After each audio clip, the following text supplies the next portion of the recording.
the butt kicker 250. Keith Braley gets his second championship on the Friday Night Series with the Concerns of Police Survivors Truck Series Season 8. This rookie season, he will win the championship for the Concerns of Police Survivors Truck Series.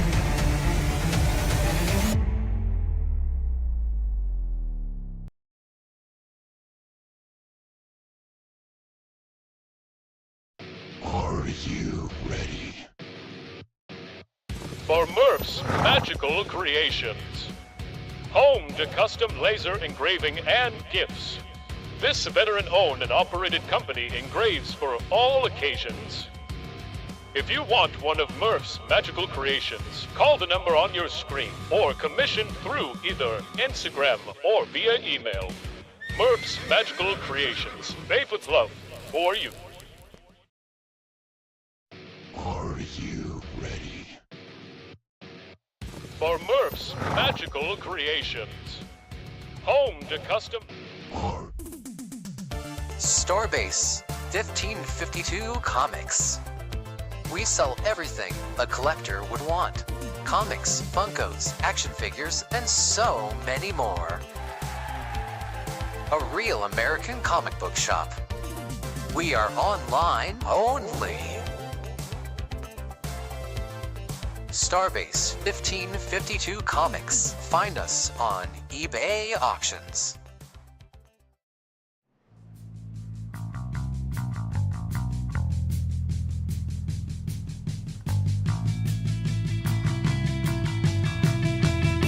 Gentlemen, start your engines.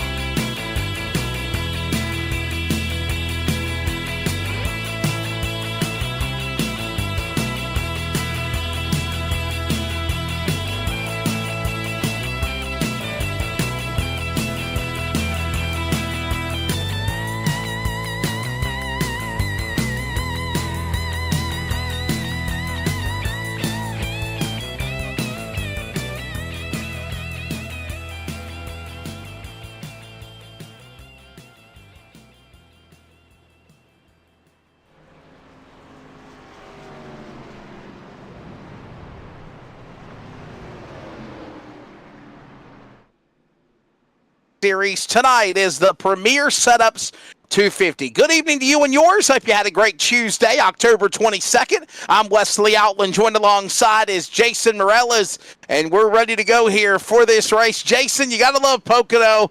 It's a super speedway that races like an intermediate track, that races like a, if you will, sometimes a short track. It's a very unique facility. We're going to have fun here tonight. Fuel, so it's gonna be an interesting one. This is a tough place, super technical. It's gonna be a good one. Let's take a look at the starting lineup. Obviously, Dean Doucette is on the pole, our friend out of Canada. Octavio Rondoletto will make up row number 2, one of the drivers obviously from Argentina. Then it's going to be Holden McGill, row 2, along with Lautaro Lamperti, the Butcher's back on the outside of row number 2. Lucas Lyons, Noah Rainwater make up row 3. Trevor Williams, Richie Joplin, Matt Cherry, Ryan Johnson, Jacob Reeves, and Tristan Bruce, your first 6 rows there, Jeremy. Yeah, 13th got Keith Haney. 14th we got Jason Martin. 15th Greg McConey. 16th Adam Newton. Darren Bruce in 17th. Randy McKinney 18th.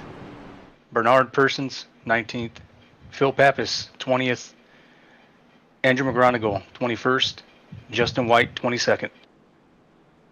Jeffrey Johnson, Carl Burke will make up row number 12. Rest of the lineup, of course, will find Craig Schroeder and Austin Evie in row 13. Trent Robinette, Brady LaBeouf, row 14. Jonathan Tuckness and Jason Kutzillas make up the top 30. Gerald Poole, Bo Tiffany, Dustin Castile in the back. TJ Moore and Cody Knott are in race director operations here tonight. Here it is, the lineup for 250 miles, 100 laps around Pocono Raceway as we're still on the parade lap. Lights are off on the pace car. Green flag will fly. They'll work to lap number 25 unless there is a original caution to happen organically. We will stay green flag conditions into stage number 2 presented by Glass Mechanic. That'll take us all the way to lap number 50. Then they'll race again to lap 100. 3 attempts at overtime if need be, as you see the field working off of what turn 4. Pace car is getting ready to drop onto the left-hand turn. Dipping onto pit lane is what I meant to say. Here comes the field ready to come to green. We're Xfinity racing for NASRA at Pocono. Long way to go in this race. And you gotta, oh boy, no, that's not how you get started. The number 3 just got turned. Oh no, Tristan Bruce and other cars. Jeffrey Johnson the second are in the fence, and the caution comes out on the drop of the green flag. Yeah, and that's going to start with Ryan Johnson. Looks like he gets in the wall and puts him down the track and then right back up. It's man, that's a quick one. No, we focus on the 38 of Ryan Johnson here. Just as fast as we got started, look at this. It looked like the 3, actually. That's actually the driver of the number 3 car, Tristan Bruce. He's the one that got spun. Tristan Bruce, watch the 3. He got into Ryan Johnson. He bounced off the left rear. Johnson in the fence, and then some contact there with, is that Jacob Reeves? Yeah, Jacob Reeves turns Tristan Bruce back into the Fanduel 3 into the wall. His Chevrolet spins. Jeffrey Johnson the second, and other cars are involved. And that's why we're under yellow flag. Here's another look at it from another angle. Wow. Yeah, and I'd be interested to see if we get on board of that 3. If he lays back a little bit, just gets a bigger run than he expected. And now that I look at it, Jason, I can't per se say that Jacob Reeves is at fault either. He's just holding his line. There's Tristan Bruce. He gets into the left rear of Johnson and then nowhere to go, stacks up the traffic, and then obviously looked like Bruce came down on the 57 of Jacob Reeves. Well, Jacob ain't lifting. He's on his inside line. He's holding his spot. And there you see the end result of these other guys getting turned. Tristan Bruce and Jeffrey Johnson the second, the worst for wear. Yeah, and I'm sure Race Control is probably going to put that on the 3. He did get into the left rear of Ryan, and there's nothing you can do there. You're getting up through the gears, you're on the gas, and you get hit on that left rear like that, and it's going to do exactly what it did. It's an unfortunate start to the race. So the caution out. Here's another look at it again on board with, I believe, Jeffrey Johnson the second. And there you see his Camaro spinning. Driver out of Columbus, Indiana. Wow. Couple of cars on pit road getting serviced. We're just getting started. First, caution by Serve Pro out on the start. Back with more from Pocono in just a bit. Bucky's!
We're back here at the Pocono Raceway as the field will be looking to get the one-to-go indication this time by. Next week, we're off to Kansas, Las Vegas, Talladega, the next 3 races after tonight. Obviously, a fun season for season number 2 of the...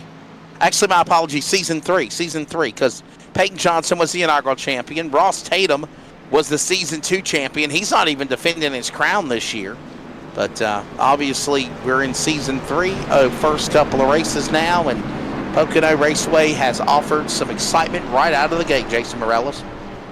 Yeah, and what I was hoping to get to say as we were getting ready to go to green there is that, the key here is once you can get past, lap 6, 7, it starts to stretch out a little bit. So as long as we can, get this start going, get to, 6, 7, 8, we'll be able to start seeing some racing, and that's when we'll see the green flag speed.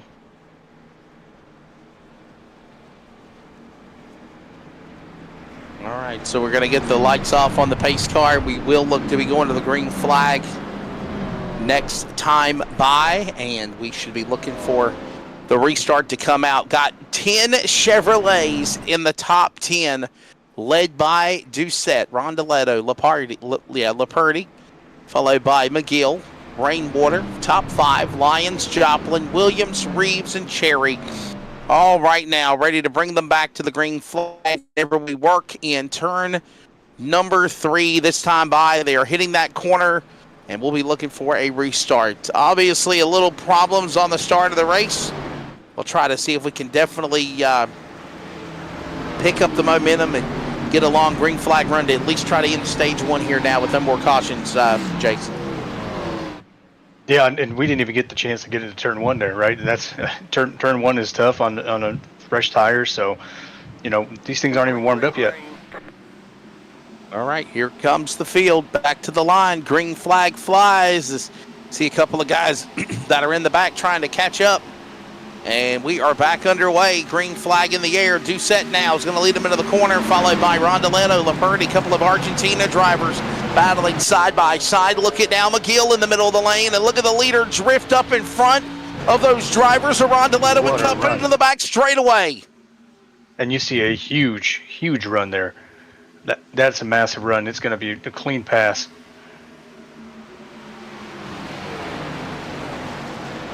And clean air is so important here, Wesley, and the leader is kind of at a disadvantage on that first get up to speed lap because the second place car is able to get that good run. But, once this, stays green here a little bit, now the leader is going to have all the advantage for the clean air. Working their way off of that third turn here at the tricky triangle down the front straightaway. Finally was able to get a full speed lap of racing under our belt, so that's a big kudos to them. Rondeletto now is the new leader. He'll carry it back into corner number 1. There you see our weather conditions, track temp, air temp, wind speed, overcast conditions, and this is going to be a fun race now as they work into turn number 1 and go into 2 there to the tunnel turn of the racetrack, if you will. Yeah, and that's a tough turn. Turn 2 is the most difficult turn here. It's over the tunnel. The track feels hollow when you're going over. It's hard to explain, but the car just likes to just float through the turn.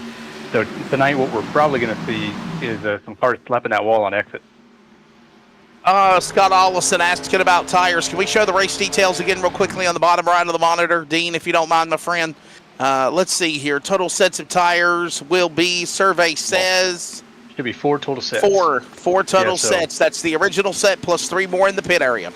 Yeah, and that is that's not very nice of the race control setting it up like that on a track like this, man. This place will eat your tires up. High speeds, flattish track, and you're sliding, especially through 2, man. You're really burning it up. So taking care of your stuff early is key.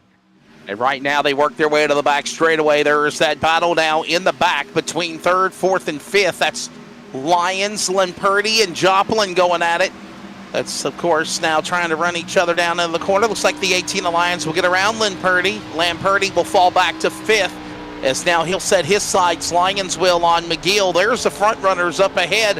1, 2, 3, 4, 5 as they come at you now, Jason, off turn 3. Yeah, and as we kind of discussed, we're starting to get to that lap 5, lap 6, and we're seeing everything single filed out.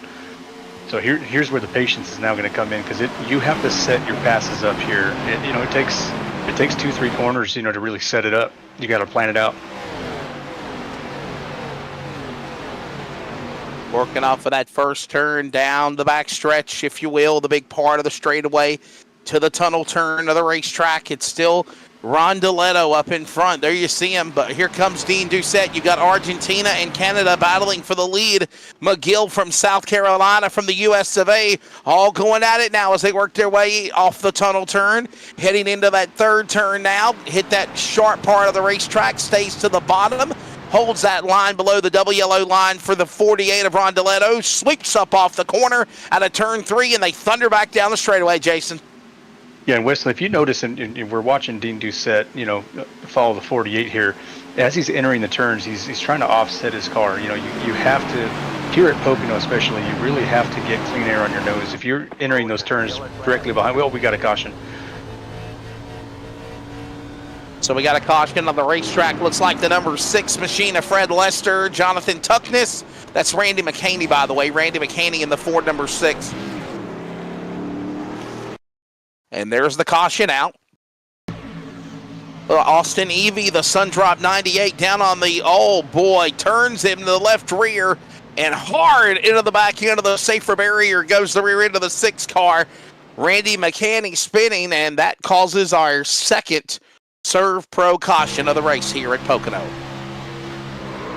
Yeah, and I think that's going to be on the 6th there. Honestly, I think that he thought he was a little bit closer to the wall. Looks like he drifts down just a hair, and 98 is holding his line, and there's nothing much he can do there. You can't. I mean, at that point, you can't even back out. So caution coming out yet again. The showman, Octavio Rondeletto, is up in front. The showman leads the way.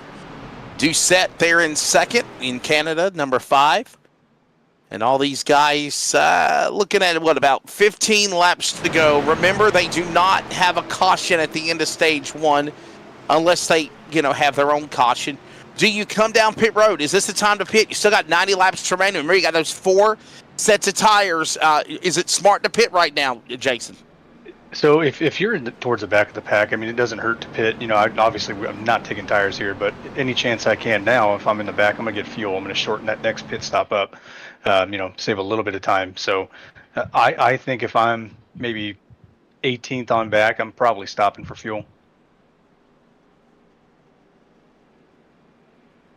So we see now the 48 making his way down to turn 3. Will anybody commit? The front runner leaders coming down to pit lane? If they would drop down to that apron under caution on the inside of the racetrack, but on that return road. But it looks like right now, will they pull in here? That's the question. It looks like everybody is showing signs of coming onto the pit lane, and they are doing just that, led by Rondeletto. Doucette, McGill, the whole cavalry. It is about to be a massive carnival on pit road for 4 tires and fuel now, Jason Morales. Yeah, and we see some cars stayed out. So now we're going to have some new players up front, right? So I don't suspect that we're going to see tires. I'd be surprised. I think it's a little bit early for that, but I've been wrong plenty of times, Wesley. So we have pit stops going on. Drivers taking on 4 tires and fuel. 2 tires. We'll find out the stops as Rondeletto quickly in first, out first. Those pit stops are done. We'll step away. More from Pocono in just a bit on the NASCAR 360 Racing Network.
We're back here at the Pocono Raceway, second Serve Pro caution about to come to an end as the lights go off on the pace car.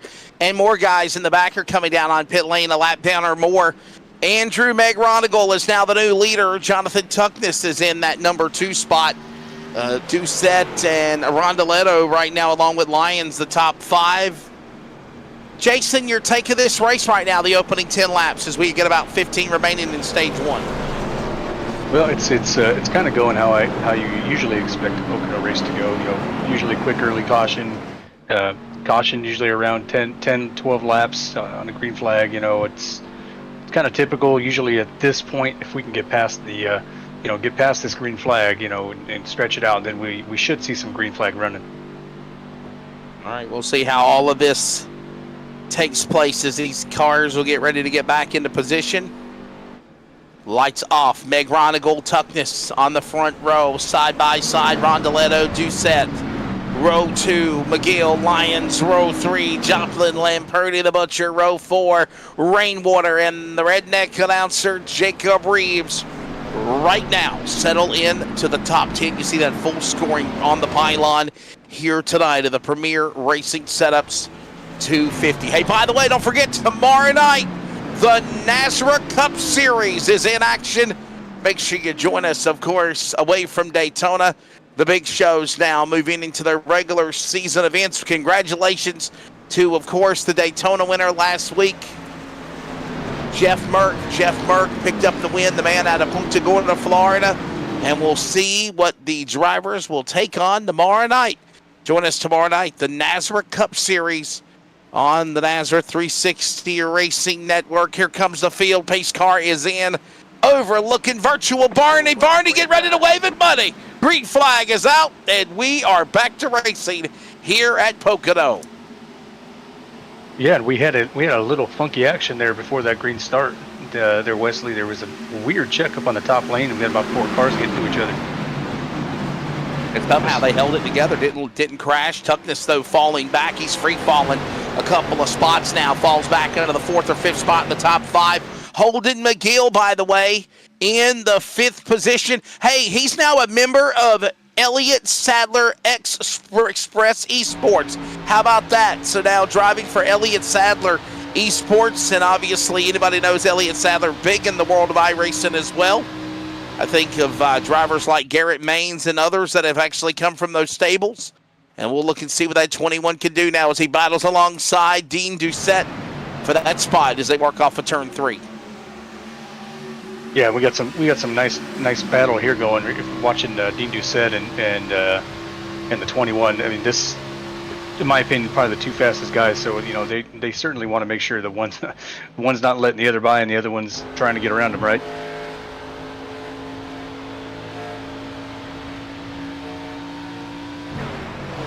Little shuck and jive moves from the outside, from the top to the bottom. As Rondeletto, the showman, now powers back in front again. Here comes another Argentina driver. Little sideways for just a minute. Look at Tuckness, boy. He had a loose car just a moment ago. What a save there, Jason, to keep going, keep that car from going around for the driver of the 94. Yeah, and these cars, I mean, they just drive loose, right? Which makes them so fun. You see Dean get a little bit loose off of turn 3 there, which is very, very common here. Getting the throttle down too fast, but that's why it's so important. Your throttle management on this track. Oh, big wreck on the front stretch. Oh no, big trouble. Oh wow, big trouble front straightaway. It's a parking lot. Carl Burke and some other drivers left over there standing on the front straightaway, and we will get ready to go to our camera angles to set you up for an instant replay. Carl Burke still trying to limp away from the accident, and here's a look at what happened as we're under caution. Oh man! Wow, is that the second time? That's the second time Austin Evie's done that to somebody. That's the same exact. I mean, this is almost identical. The only difference is the last time he had a run. He just comes up to side draft, gets too far up, and gets in the corner. And wow! When you get in the corner of the car like that, it's just they hook. And that's number 2 on him. He gets another one, and I believe that's the DQ. Carl Burke into the 6, the 98 there. Earlier, he got into the 6 car of Randy McCanny. Now he got into the 98 of Austin Evie, into the 53 of Carl Burke. Watch this from another angle, coming down the front straightaway. Carl Yeah, Burt. and again, Look at this. Wow, he's what was just he coming up. thinking? So it looks like he's just trying to come up to side draft. You know, side draft is very, very effective here. You know, but in all reality, as far down the front stretch as he is, that side draft's not really going to do anything. It's not going to put him in a good enough position to pass, and that's one of those spots where guys just got to understand where you're at on the track, realize, hey, I'm not going to be able to make this pass. I need to back out of it. You know, unfortunately, he stayed with it and got in the left rear. And like I said, once you connect on that left rear, they kind of lock together. You know, and there ain't nothing you can do. Yeah, I mean, once you make that commitment and you make contact, there's no going back. There's no really trying to correct or fix anything, bottom line. Oh, yeah, and here, you're at that point, he's probably 100, 175, 173 mile an hour, somewhere around that. We're at Pocono Raceway. Again, so glad you and yours are joining us on the NASRA 360 Racing Network. And another caution out again. We are still under yellow flag. This is the third Serve Pro caution, still in stage number 1. That's right, we're still in stage number 1. Wow. Yeah, and it's I can tell you from sitting in the seat, this is one of the worst tracks to have cautions on, because it is such a long track to sit there, you know, going 65 mile an hour, you know, just pacing, and it's really frustrating. You know, it's a really fun track when you get it all spread out, and like I said, it's super technical the way you set up your passes. So hopefully these guys can calm it down a little bit here and get to racing. I got more guys coming down onto the pit lane. This will let us step away and thank more of our partners on the NASRA 360 Racing Network. We're still in stage 1 here at Pocono. Are you ready? For Murph's Magical Creations. Home to custom laser engraving and gifts. This veteran-owned and operated company engraves for all occasions. If you want one of Murph's Magical Creations, call the number on your screen or commission through either Instagram or via email. Murph's Magical Creations, made with love for you.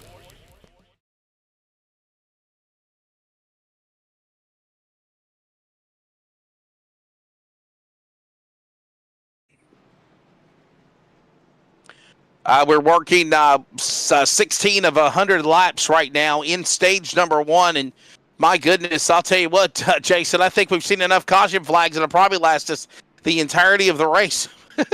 Yeah, I think the only person that's been excited about this is probably Ryan Johnson. You know, he ton of damage, and he may get this thing fixed up before too long. Welcome back to our coverage on the NASRA 360 Racing Network. Jason Morella is joining us up in the booth. I'm Wesley Outland. Dean Doucette, because Dean Hopton is on production here at the Tricky Triangle, that is Pocono Raceway. And right now, we watch these guys work around the racetrack here and continue to patrol under the yellow flag. We might be able to see one to go indication this time by. And, man, can we at least get a good green flag run? I think, honestly, what has it been, Jason? Maybe a 4 or 5 lap green flag run, maybe 6 laps. I'm being gracious here. And we've seen nothing but caution since then.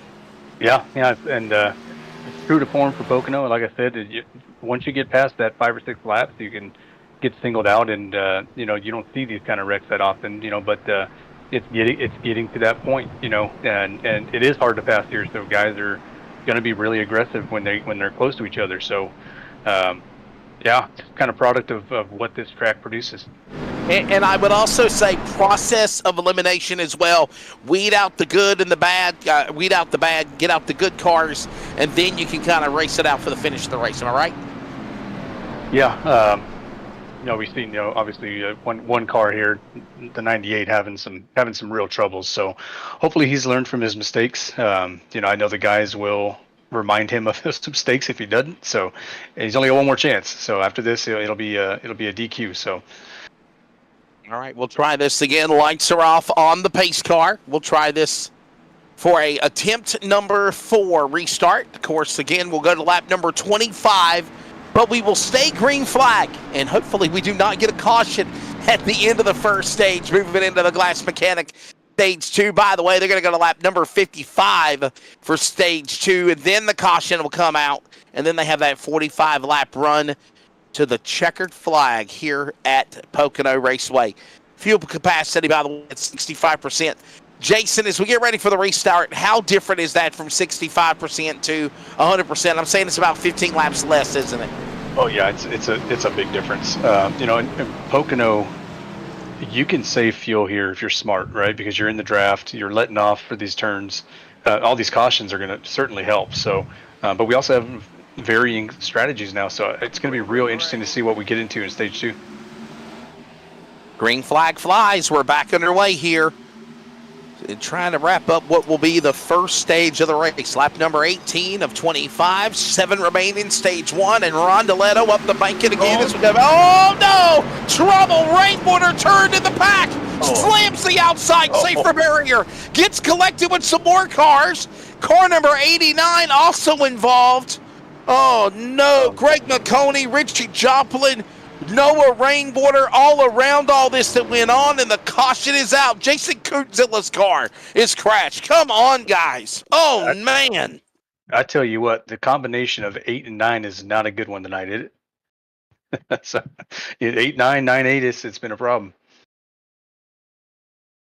Yeah, that was a huge hit. Wow. I would say find the 89, Richie Joplin. It was near Noah Rainwater. There was a whole bunch of other cars caught up in this. Look at this. Man, I want to say Rainwater turned into him. There he goes. Yep, Noah Rainwater into Joplin. Joplin hard into the wall. Nowhere to go for other cars. Chasing Kuntzilla's and others. And this causes our, count it, 4th serve pro caution in the first stage of this race. Wow. Yeah, I think if we get in the cockpit of Noah Rainwater, I think what we're going to see, from my guess here, is, if we want to back that up just a hair. Right here. If we play forward from here, I mean, he's getting this huge run, right? Oh. Dives to the inside, and I think it appears that he realized that he's probably getting in there too hot, got on the brakes probably a little bit early, maybe a little bit too much front brake, and that's, to me, what looks like why the car drives straight up the track like that. He probably got to start to get on the brake, a little bit too much front brake, and up he went. I think probably the overhead view is probably really going to show that. Yeah, let's go aerial. Yeah, let's see from this angle right here. Look at Noah Rainwater. Man, I don't want to say, it just looked like, did the handling go away on Rainwater's car that caused him to drift up, or did he turn into Joplin like we saw the 98 do to other cars here going into turn 1? Yeah, so it's a little bit early for braking and where he's at. So yeah, he just lost the front of the car and just right up into him, and that's a bad one. And probably we will be about a lap or two shy from the end of stage number 1.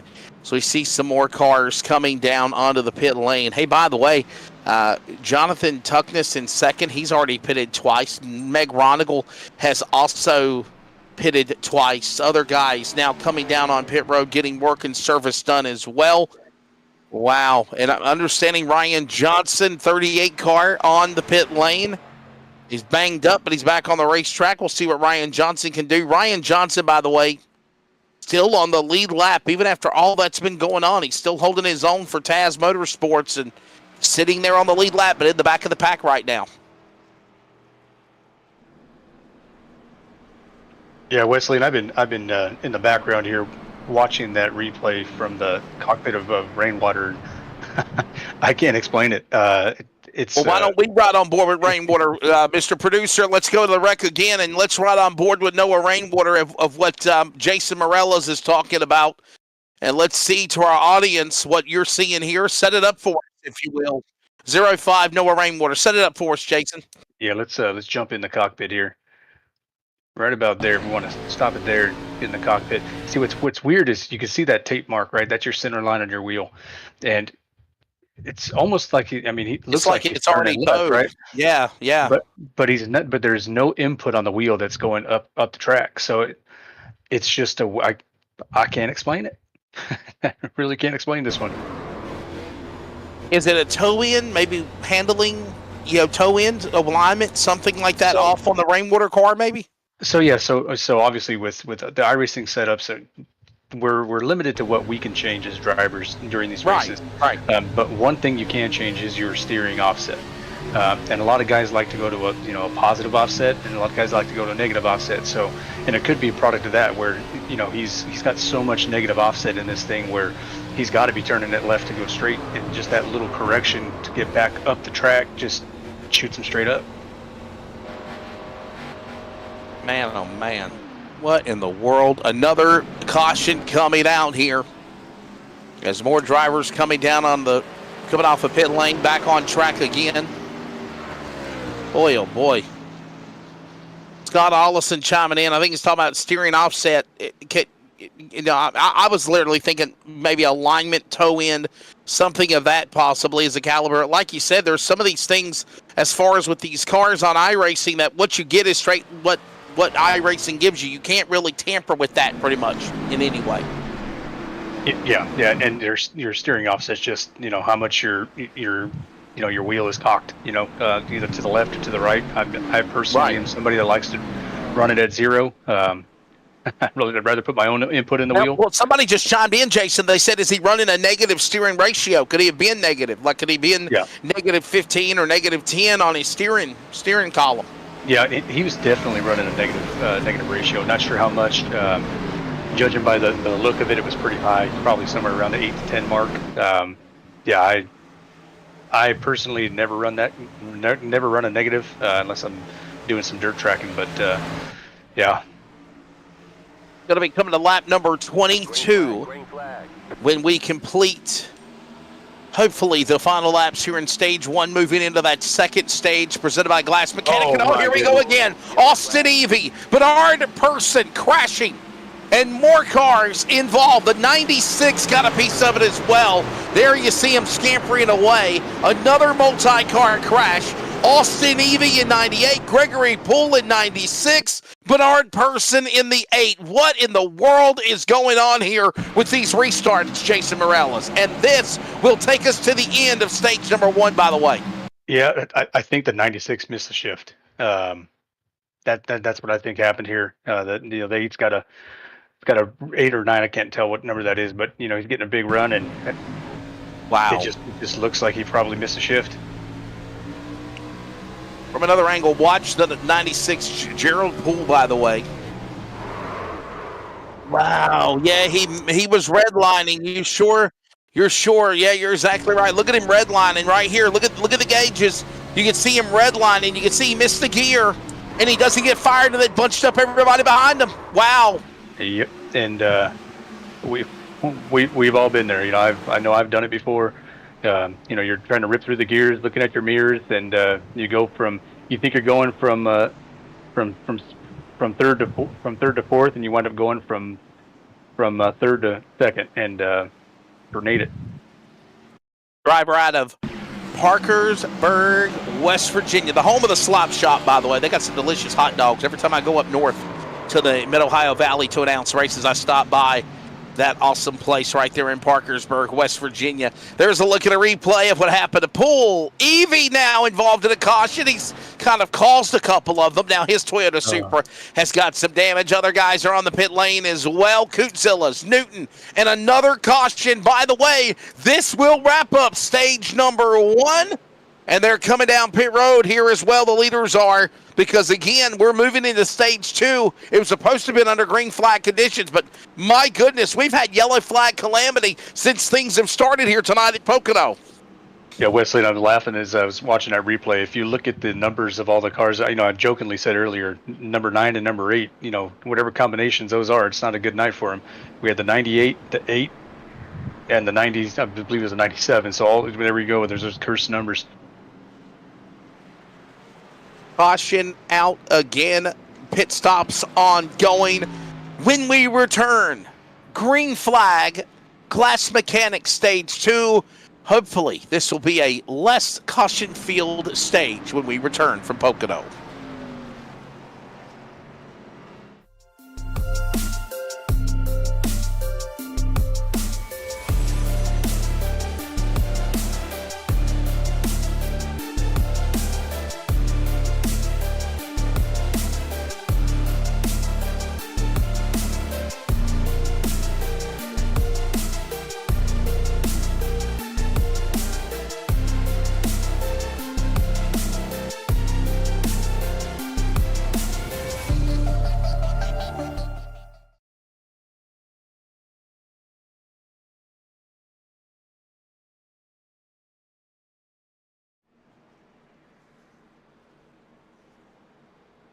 So we are in stage number 2. It is presented by the Glass Mechanic, and in addition to that, we'll show you the upcoming schedule for Season 3 of the NASRA Blanchard Showing and Recovery Xfinity Series. There it is, round 3 tonight at the Tricky Triangle at Pocono. 3 turns, ironically. Wow, pardon the pun.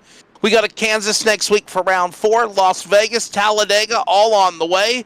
We'll do some road course racing in round 7 at Sonoma. We're at the short track at Bristol, Chicagoland, Texas.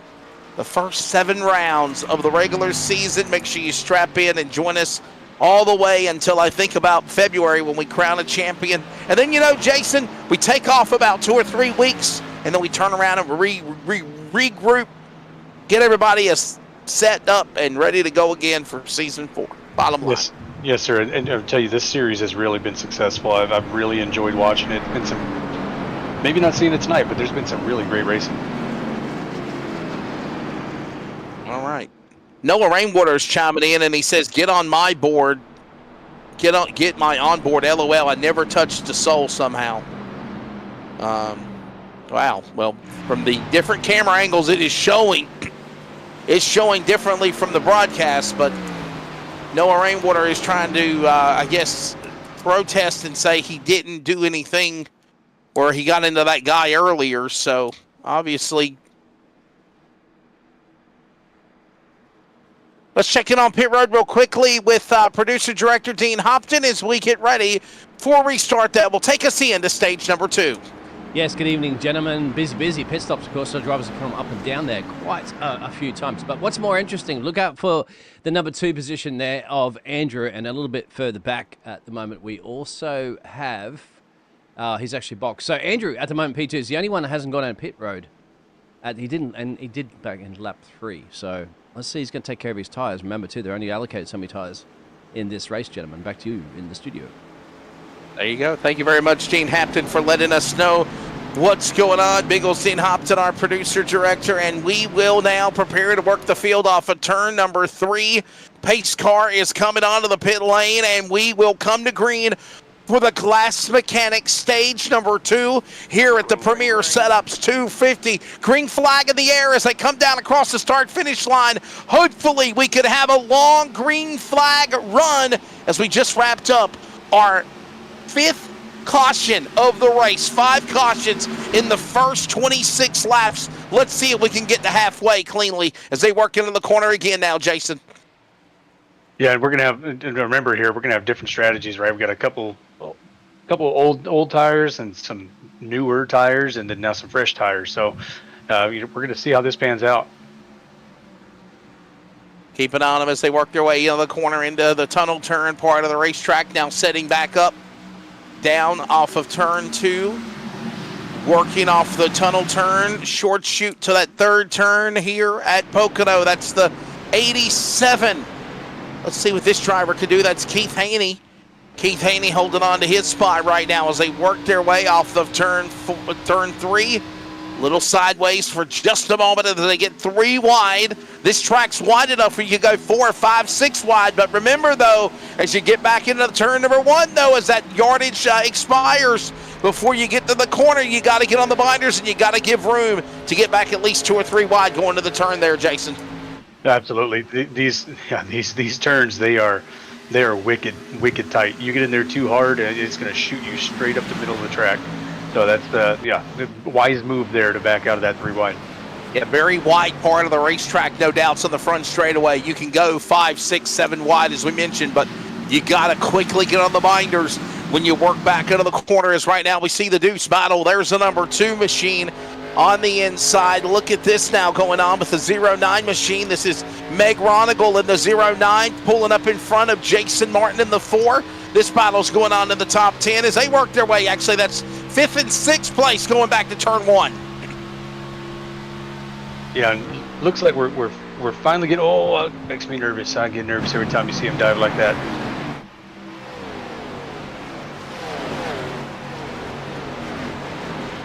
Let's see who that. Somebody's running that high line there, which is so. I'm one of the outliers here. I enjoy running the high side here. There is a high groove. You just have to run it over and over and over again to get it working. you kind of give up some speed in the beginning, but you get some huge runs. Here, of course, is that Phil Pappas machine. There's Greg McConey battling with the 14. Give him room there, the 48 there. Rondeletto up on the outside behind Pappas's car. And here we go, side by side as they work their way off the corner out of 3. Yeah, and that's probably my favorite view on this track is watching these cars fly up out of 3, you know, just missing that wall. And that wall comes up in a hurry. Oh, we got one in the wall. And then you talk about just, you know, how crazy, if you will, the you know, racetrack is here at Pocono, especially as you come off of that third turn and it gets so wide you can literally go multiple lanes side by side, 3, 4, 5 wide, and then you got to get back into the turn and you got to go into turn 1 and you got to get single file or 2 by 2, and that's the lane you got to hold. As right now we watch the battle for 10th. Meg Ronigal, Bruce McConey, they're all going at it as you're on board with Meg Ronigal going to turn 2. Yeah, and I've been keeping my eye on the 48. You know, he's running a much different line than everybody else. You know, he made that he started that high in turn 1 and came back high in turn 2, and wow, high again there again. But he's making the momentum work. But another lap on the board here is Holden McGill now, showing his strengths up in front spot now. And there's Keith Haney back in 4th. Got Haney and Martin battling. There's McGill, as we showed you, up in that top spot, the number 21. And now he's going to battle the Butcher. There is Latoro Lamperti right there, the Argentinian. Got a runner-up finish at Daytona, or of course where we were last week. Yeah, and McGonigal's not used to pressure. He's usually running away with these things, right? It's he's such a fast driver, and he's I don't know if he's maybe saving some fuel. He did stay out on that stop, so it'd be interesting to see if that's what's happening. But Lamparti's got a huge run. Holden McGill, Latoro Lamperti, followed by Keith Haney, Matt Cherry, Jason Martin, your top 5. Octavio Rondeletto in 6th. Phil Pappas in the Bucky's machine. Darren Bruce, Greg McConey, Justin White, your top 10. And boy, I want to keep my fingers, legs, and eyes crossed. Finally, a lengthy green flag run. We want to see this go all the way to lap number 55. And these guys are kind of winding down here, getting in single file. Like we mentioned, this is what you need to do here, Jason. Yeah, and you know what? I'd love to jump on board this 48 and just watch from his cockpit, because he is making moves. He is really. Oh, he just got in the wall too. He's done that a few times. But he got into the wall, but he still saved it, though, as you mentioned. Yeah. And he's taking a lot different approach than everybody else. You know, he's staying high up here in 1. Which, again, this is kind of the line I like to run here. You know, you stay high in 1, you get a really nice run out from the middle of the turn, but you got to be careful right here on that wall because it'll get you. But you see that massive run he gets. Now, typically he's able to get a run on the outside of a guy and he takes him high on 2. But this is a tough pass right here. You know, see if he can handle it. McGill right now, the leader. There's the showman, Rondeletto. You see him in the number 5 spot. And look at Austin Evie in trouble, way off the pace. He's into the safer barrier, bouncing off the wall. Everybody dives to the inside to miss him on lap 32. Yeah, he is having a rough day. That car is beat up. Oh. And now Andrew McRonigal coming down onto the pit lane. I don't think he's pitted. He's finally came down pit road for the first time. He's in a totally different sequence than anybody else. And actually, he pitted now for his 2nd time. It's his 2nd time on pit road, by the way. Actually, 3rd time. It's his 3rd time actually pitting. So, McRonigal actually now pitting as we watch all these guys working with Holden McGill up in front as we see everybody working down the back straightaway. Yeah, and that's gonna be a tough spot to pit because he's gonna be on his own. You know, and the draft does matter here, so he's gonna be running significantly slower laps.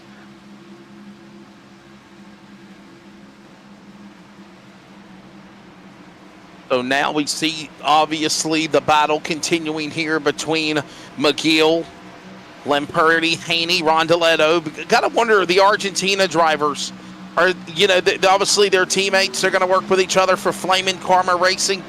And we're watching the Butcher. We're watching the Showman right there. Yeah, one is called the Butcher, Lamperti. The Showman is Rondoletto.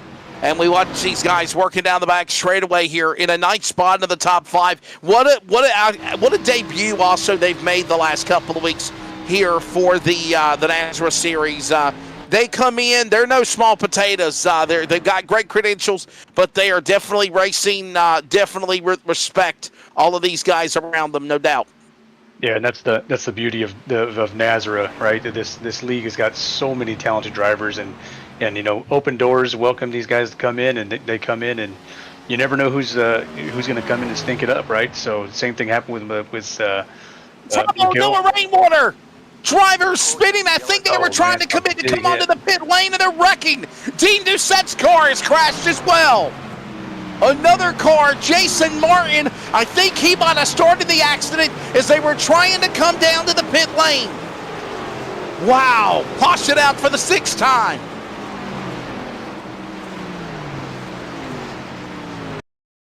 It looked to me like Jason Martin was coming down on pit road. He made the 0-5 of Noah Rainwater check up unless the 3 or the 5 got into him, and then you see these cars get into it. Let's see here. Dean Doucette into the back of Rainwater. That's what happened. Boy. And then Jacob Reeves takes out Doucette. Oh man, that car's done. That's going to be that's a night ender.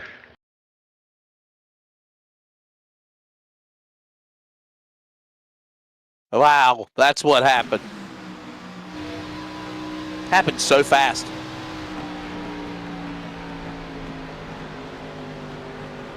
Another look at it. Look at this from the back end. Doucette's car into the back. Or Rainwater. Rainwater sideways. And then Jacob Reeves nowhere to go as he takes out Doucette. And I love the smartness of Noah Rainwater. He knew the caution was coming out, Jason, and he said, I'm going to stay on the racetrack, because he would have penalized himself if he would have came down pit road and then the caution would have came out. Yeah, absolutely. It would have been a closed pit road, and it would have been into the longest line.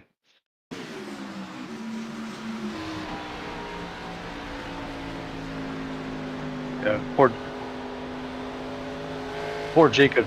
Poor Jacob tends to get the short end of the stick a lot.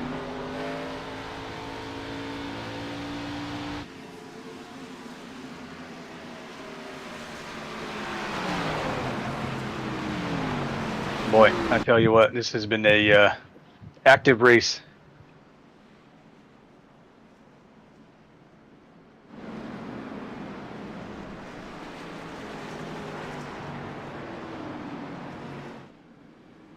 We're looking now, McGill, and everybody coming down pit lane. Oh yeah, here you see it, service being done, and almost everybody is coming down for their pit stop. And it's under 20 laps to go as well into the 2nd stage. Long green flag run, the longest green flag run of the race we also saw, Jason. Yeah, and for McGill, I think that was, I mean, couldn't have had a more perfect time to pit or caution come out, because I believe he had quite a bit less fuel than everybody else. He was going to have to be coming down here soon. So another caution coming out here. We're in the Glass Mechanics stage number 2. This will take us all the way to halfway into lap 55. We're back with more from Pocono in just a moment.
from the field or what?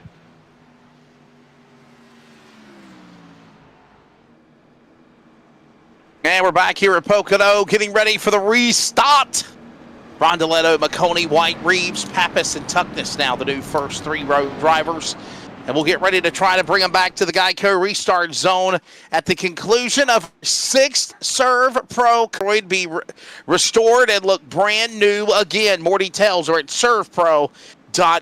And again, we will get ready to go back to the green flag. Octavio Rondeletto, the showman, up in the front spot, followed by Greg McConey.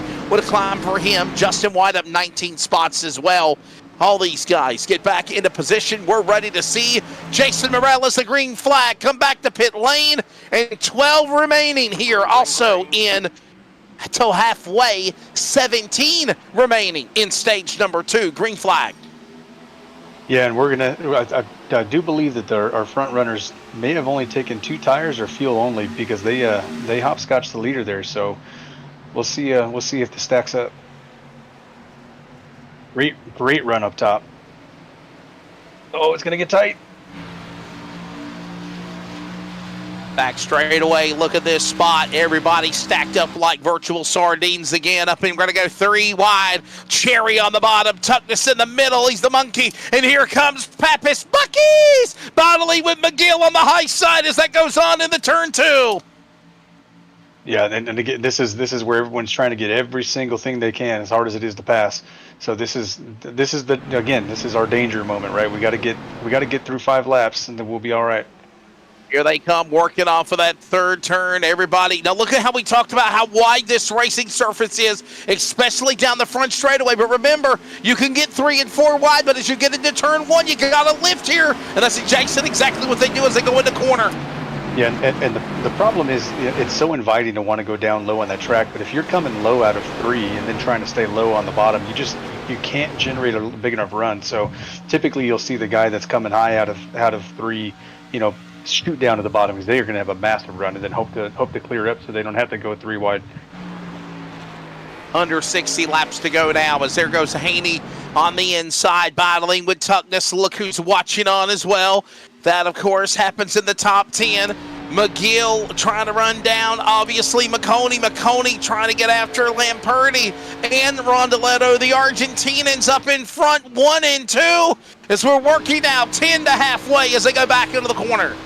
Yeah, and they do not want to see this 48 up front, man.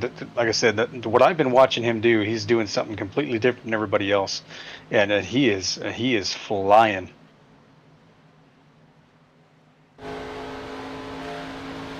Up high, hold on to that spot. There you see it. All this happening as they work that back straightaway.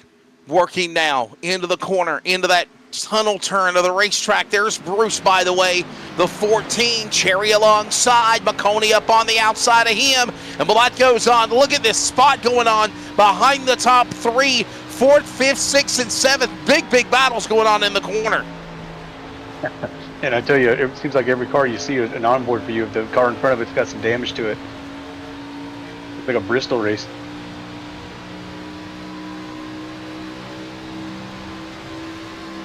Hold your stay in position. Here they come. Working back down that straightaway into the corner. A little bumping going on there. Screaming Eagles on the inside as McConey goes up high. He goes way up into the marbles of the racetrack. He gets bypassed by Cherry and others. Yeah, and again, that's that problem here, man. You get into these turns just a little too hot, and it will shoot you straight at the wall, and you lose so much momentum.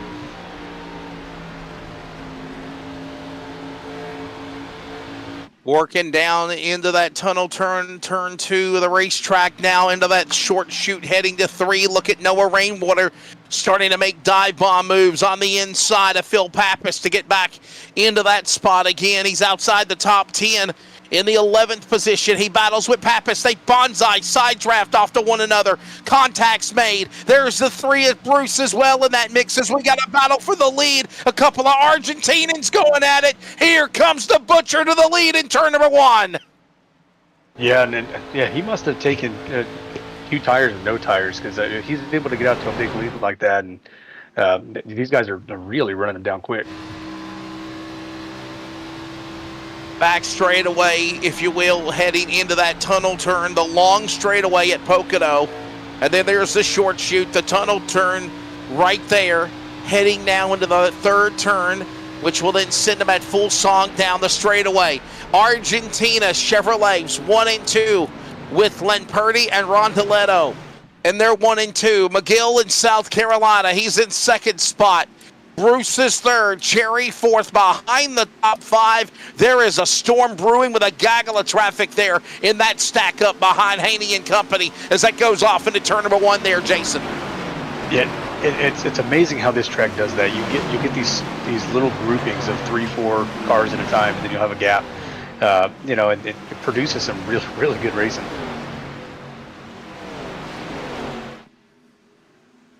Back down that straightaway, look at now the driver Trent Robinette. Robinette now in that 8th spot. Behind him is the driver of Robinette, McConey and White, all going at it there as Haney got the pass on him. They all hold their spots now. Look at Jacob Reeves and Noah Rainwater. They're in the Dirty Dozen spots in the Baker's Dozen. They're starting to climb their way into the positions here on the racetrack now, stacked up with more traffic behind them, but they are holding their line, and they're looking good coming to the line here now as we're approaching not only 10 to go in Glass Mechanic Stage 2, but also, Jason, we are 5 laps now from the halfway mark of this race. Yeah, and we're finally getting some green runs, a little bit better than we had in the beginning, so it's producing what we want to see, right? Some of this good racing. Cloudy with a chance of meatballs, if you will. Remember the name of that movie, Cloudy with a chance of some precipitation. It looks like precipitation up to 78%, but don't worry, they will race even if it does rain. They're running on here. They got the jet. Whoa, side draft, Bruce into the 48. Whoa, the showman, what a save Rondeletto made. He's free falling. I got a feeling the tires are gone on that car there, Jason. Yeah, and once you get these things hot, they get very upset. But I'm watching another battle here right around Justin White. It is a fierce battle with about 1, 2, 3, 6 cars. I mean, they've been battling back and forth. Justin will pass him, Noah will pass him back. Reeves is getting the run, can't do anything with it. It's been a great battle. Right now, staying into position, holding onto that spot as they work their way down the straightaway, heading into that corner. It's Lamperti now up into the top spot. Latoro Lamperti, the Butcher, leads the way. He got a runner-up spot last week. Look at now the 56 into the wall. Craig Schroeder, the Scooter's Coffee entry, making contact in the safer barrier. He loses ground. The man out of Charlotte, North Carolina, looks like he's going to end up becoming 15th on the racetrack. Yeah, and I don't know how he got such a big run after that. That was crazy. Look at all these guys smacking the wall. Oh my goodness. All these cars slamming into the outside safer barrier, working down the front straightaway, coming off of turn 3, and look at this damage, toughness, and more.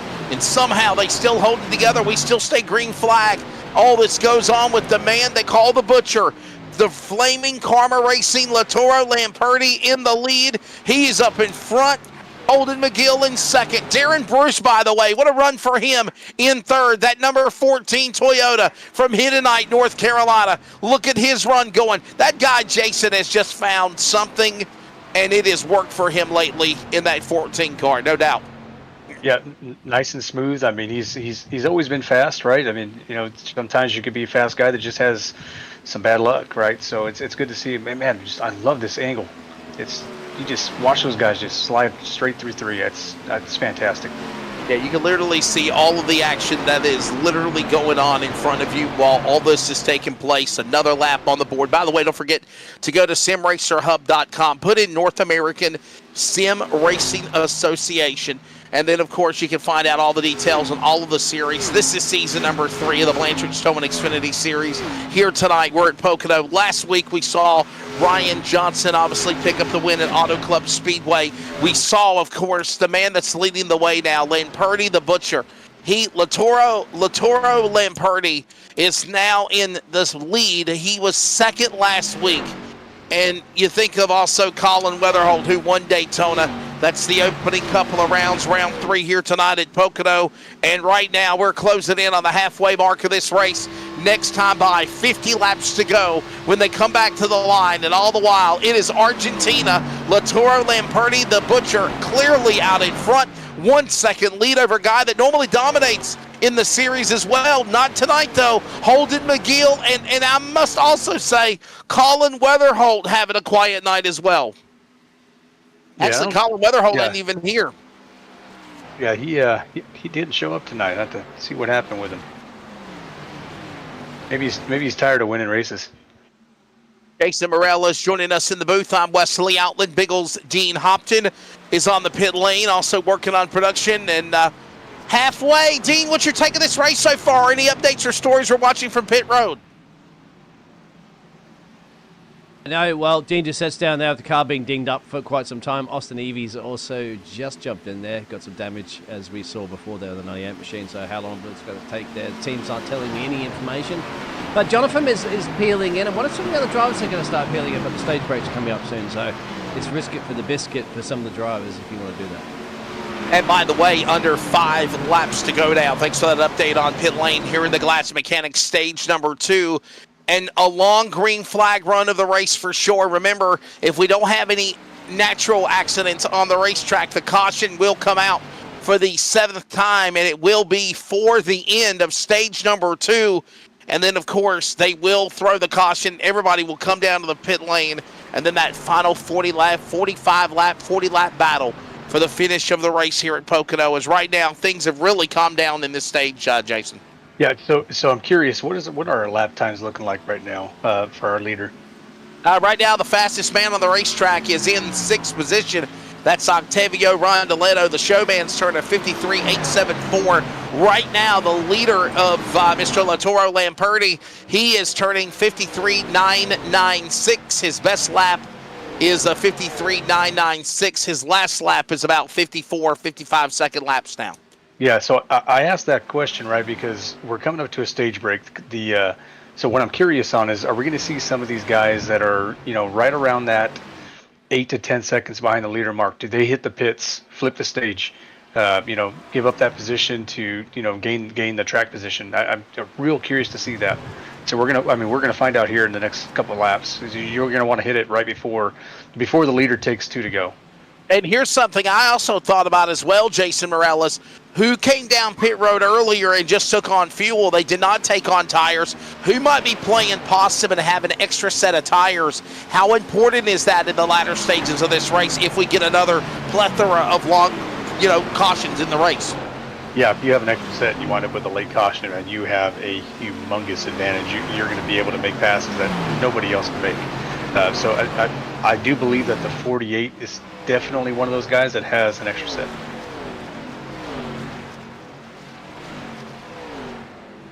So we're down that back straightaway heading to the short chute. And right now we're watching them all work their way into that corner. Right, all the while, we're watching Flaming Karma Racing, Latoro Lamperti. He is in the top spot. Holden McGill is in 2nd position, followed by Darren Bruce 3rd. That's 1, 2, and 3. Cherry and Lyons are in the top 5. And remember, stage points up for grabs at the end of Glass Mechanics stage number 2 as you watch the Butcher hitting his marks perfectly. By the way, we found out in Argentina last week, Jason, he is a butcher. He is a butcher. That is his full-time job. That's where the nickname come from. The man out of course, oh boy. Yeah, Argentina. That's all I'm going to say. Yeah, well, he's dicing it up today, ain't he? Perfect name for him. But McGill's closing Rulas, Buenos Aires, Argentina. I'm going to take a gamble at it. McGill has certainly closed his gap. It was well over a second just a few laps ago. By the way, Ryan Johnson came into tonight's event for Highline Racing. I think I said Taz Motorsports. My apologies. He is driving for Highline Racing with 1 win on the year. So is Colin Weatherholt, 1 win. Obviously, Johnson, Weatherholt, Doucette, Tiffany, McGill. the top 5 coming into tonight's event. Remember, you win. If you win, you get an advancement. And look at this now, closing on to the end of stage number 2. And he's as we watch these guys, time running out. Got a battle, got a shot at him. Holden McGill trying to look inside and outside on Lane Purdy. And perfect time with the lap winding down. Oh. And he shut the door on him. Wow. He sure did, man. He said, you ain't getting by me, not like this. And he's going to come to the line and win stage number 2. Look at this. Wow. Yeah, final lap. This is it. 1 to go, guys. And there it is. Caution is out. That is that's not going to age well. That is not going to age well. I would not be happy.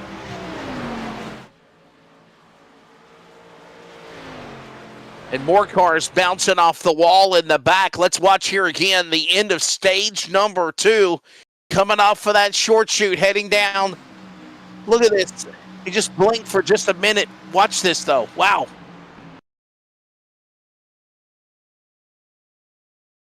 Oh, yeah. He must have saw something that we didn't. What did you see, Jason? Because I just saw when it popped back up on my screen, Holden McGill like dirt tracking it off of that third turn. Yeah. What I saw there is the 91 absolutely said not going to happen and just cuts the nose straight off of that thing. So McGill had to. I mean, he had to get on the brakes hard. You know, he's such a good driver. You know, he's able to save that. But man, that could have been a disaster for their top 2 cars. Holden McGill or Lamperti, somebody was blinking. When it's all said and done, the Butcher, welcome, picks up his first ever stage win in the world of NASRA. Lamperti, McGill, Bruce, Cherry, Lyons, Rondeletto, Haney, Robinette, Rainwater, and Reeves. Sounds like a massive law firm, worldly, if you will. That's the way they finish up in stage number 2, presented by the Glass Mechanic. And any moment now, how important is pit stops? Could the money stop also be coming when these cars come to pit road, Jason? Yeah, so we should have one more green flag stop, but you know it's important. Track position is key here. So yeah, you got to come in, you got to nail this thing. These boxes are slick, so it's really easy to slide the tires after a long run like that. So definitely got to make sure you hit your marks. Don't make any mistakes. And definitely put yourself in the right spot for that third and final stage. We are in the third stage here. This is the Premier Racing Setups 250. Here's a word from our sponsor as we go side by side. Don't forget, Premier Racing Setups is a proud partner of the NASRA Cup Series. Hopefully you can join us tomorrow night for the next round of the NASRA Cup Series. We will be at Homestead Miami Speedway. Coverage will begin of course, with myself and Stephen Bartlett, Dean Doucette, at 8:55 Eastern Time, 9 o'clock tomorrow night.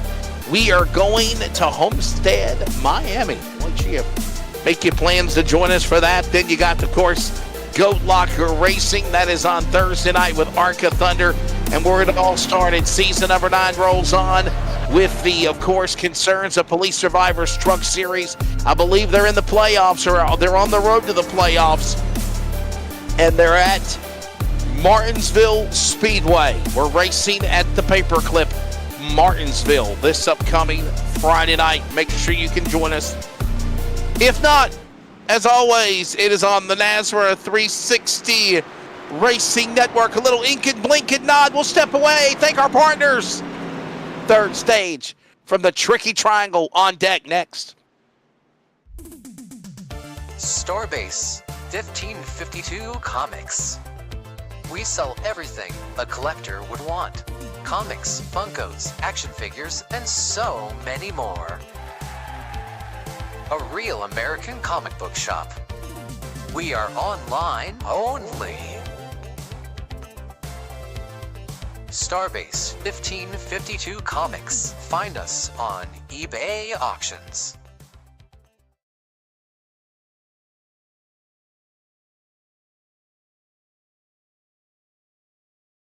Are you ready? For Murph's Magical Creations. Home to custom laser engraving and gifts. This veteran-owned and operated company engraves for all occasions. If you want one of Murph's magical creations, call the number on your screen or commission through either Instagram or via email. Murph's Magical Creations, made with love for you.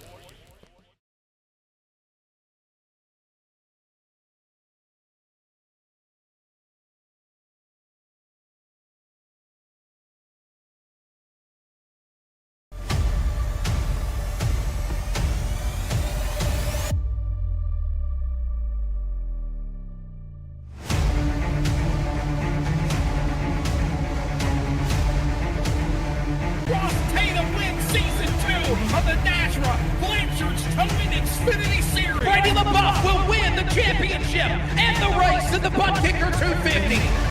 Keith Bradley gets his second championship on the Friday Night Series with the concerns of Police Survivors Truck Series Season 8. His rookie season, he will win the championship for the concerns of Police Survivors Truck Series.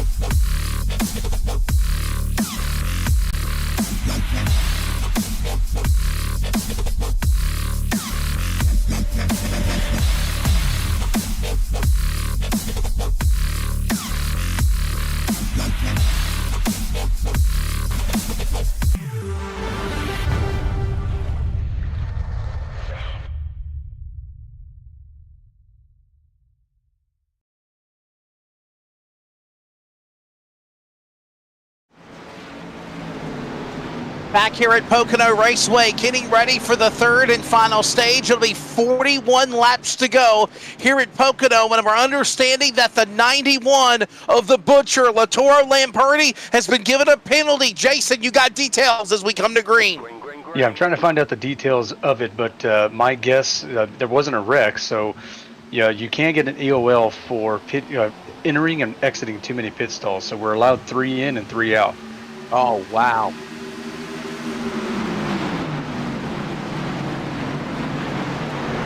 But even, yeah. Oh, we got crashes, guys. McConey, Carl Burke, other cars into the wall. Austin Evie, and we're wrecking on the restart.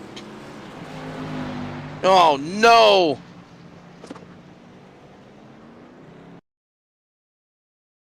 Well, just as soon as we got going, crashing again. McConey and Carl Burke, right rear hook into the safer barrier. Nowhere to go for the green and white car. Man. There you go, Jason.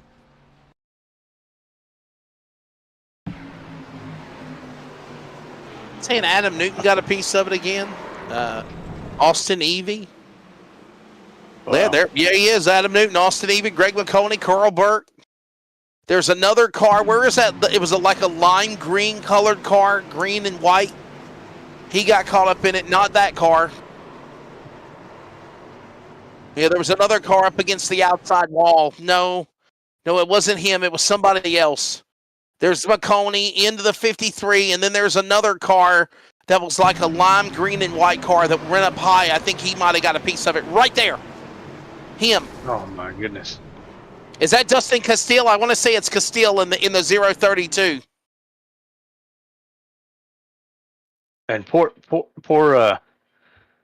Yep, there he McConey. is. Yep, there he is, guys. There's Castile. Wow. Now, how did he not get crashed just then, Jason? How did he drive through that and not get any damage on the Castile car? Sometimes the iRacing gods giveth and taketh. No explanation. I know I've ghosted through cars once or twice, and usually I'm not that lucky.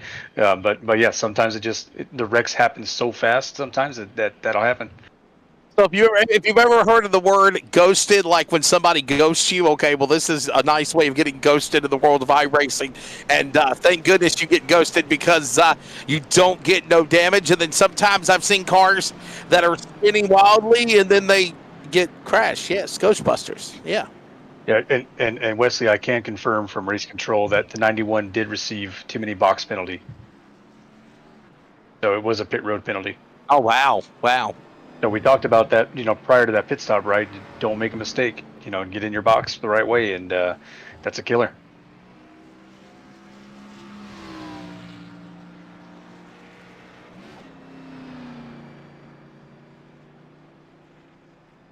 Yeah, so that's going to be a 91 of the Butcher if we can go back. Can we see a replay of where he pitted? So basically you're saying that he basically came down and pitted in too many boxes to come down the pit road for, or exited and was driving through too many boxes. Basically, it's something like that. It's a lane violation. Correct. So there's two variations of it. There's 3 in and 3 out. So if you hit four boxes, or that fourth and above that, or 4 and out, then it's going to be a penalty. The other thing you get a penalty for is if you're driving down the left side. So 1, 2, 3, 4, 5. So yeah, big time penalty there. Wow, what a mistake there. Now my question is this: can he overcome it and get back into this race? I mean, literally still got plenty of time, right? Under 40 laps to go. Well, he certainly has a speed for it. We'll see. He's in 17th. I mean, he's in 17th right now. Yeah, but that's the now you're in the danger zone, right? Where most all the wrecks we've seen have been in that 10th to 15th area. So, this is where get myself in trouble by making mistakes and wind up in that 20th, 15th to 20th area, and then I wind up caught up in somebody else's mess, and that's the scary part when you make those penalties.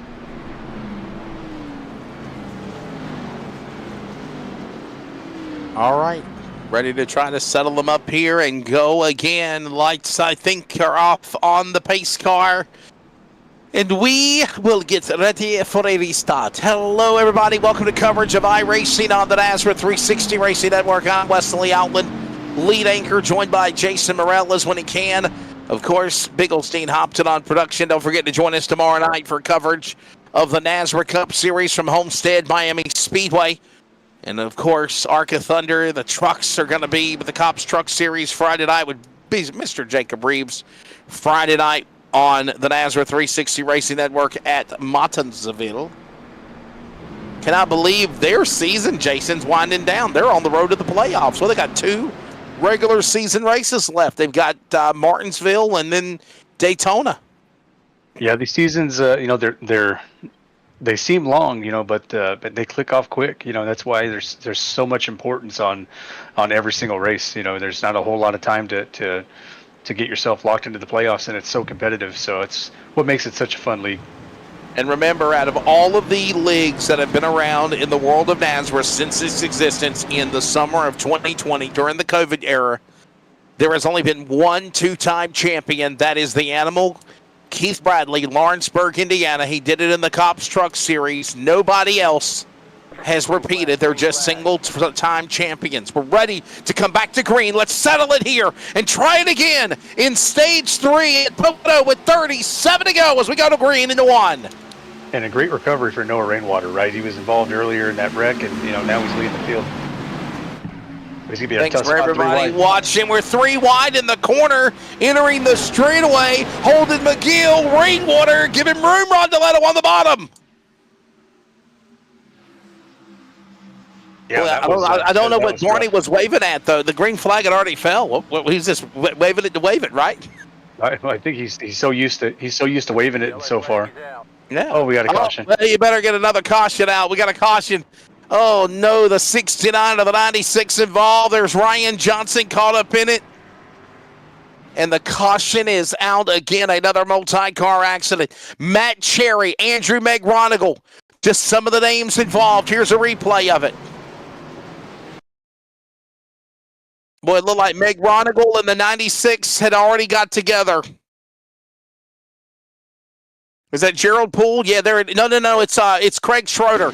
Craig Schroeder, the 56, and Meg Ronigal. Look at this, Bo Tiffany. Oh boy, Bo Tiffany. He might have got a piece of this here, Jason. Yeah, and it's hard to really tell from that angle, but it does look or like not. It comes down.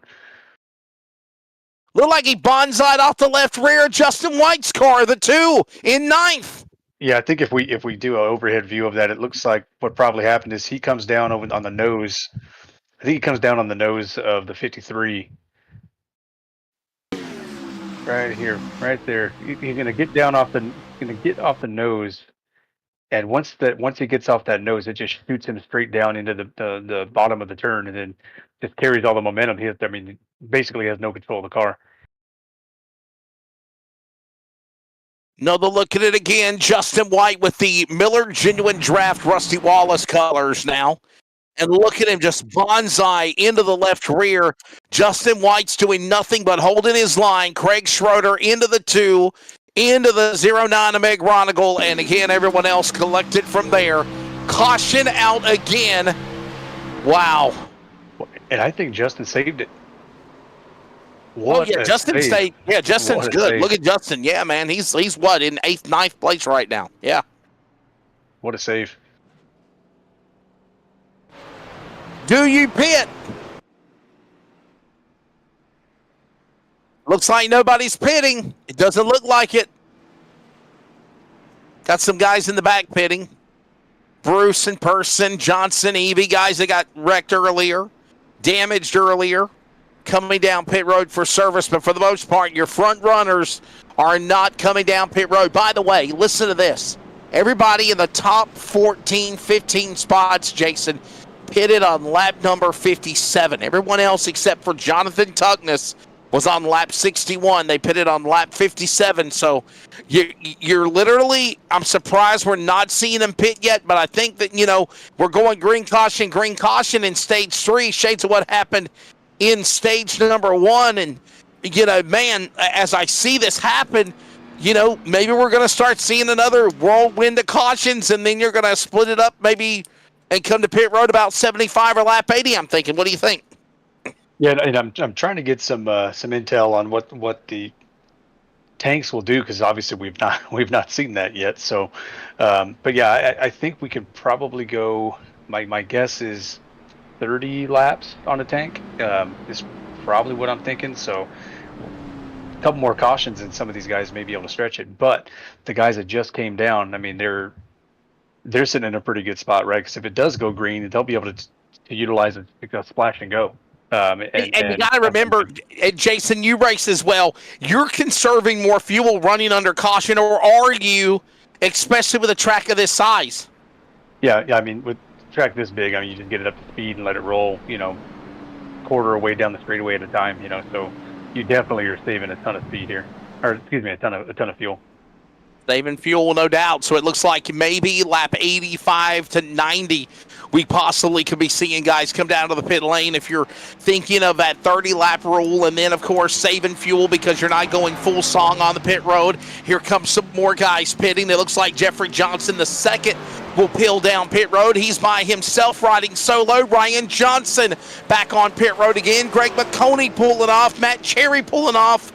Dean Doucette, what might have been for the Canadian of the number 5. He is still on pit road, and we'll step away and get you ready for a restart when we come back from Pocono.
here at Pocono Raceway. The field will be coming back to the Geico restart zone for the green flag to fly this time by. When they take the green flag, it'll be 33 laps to go. Jason Morales, I'm Wesley Outland, Bigglesteen Hopton on production.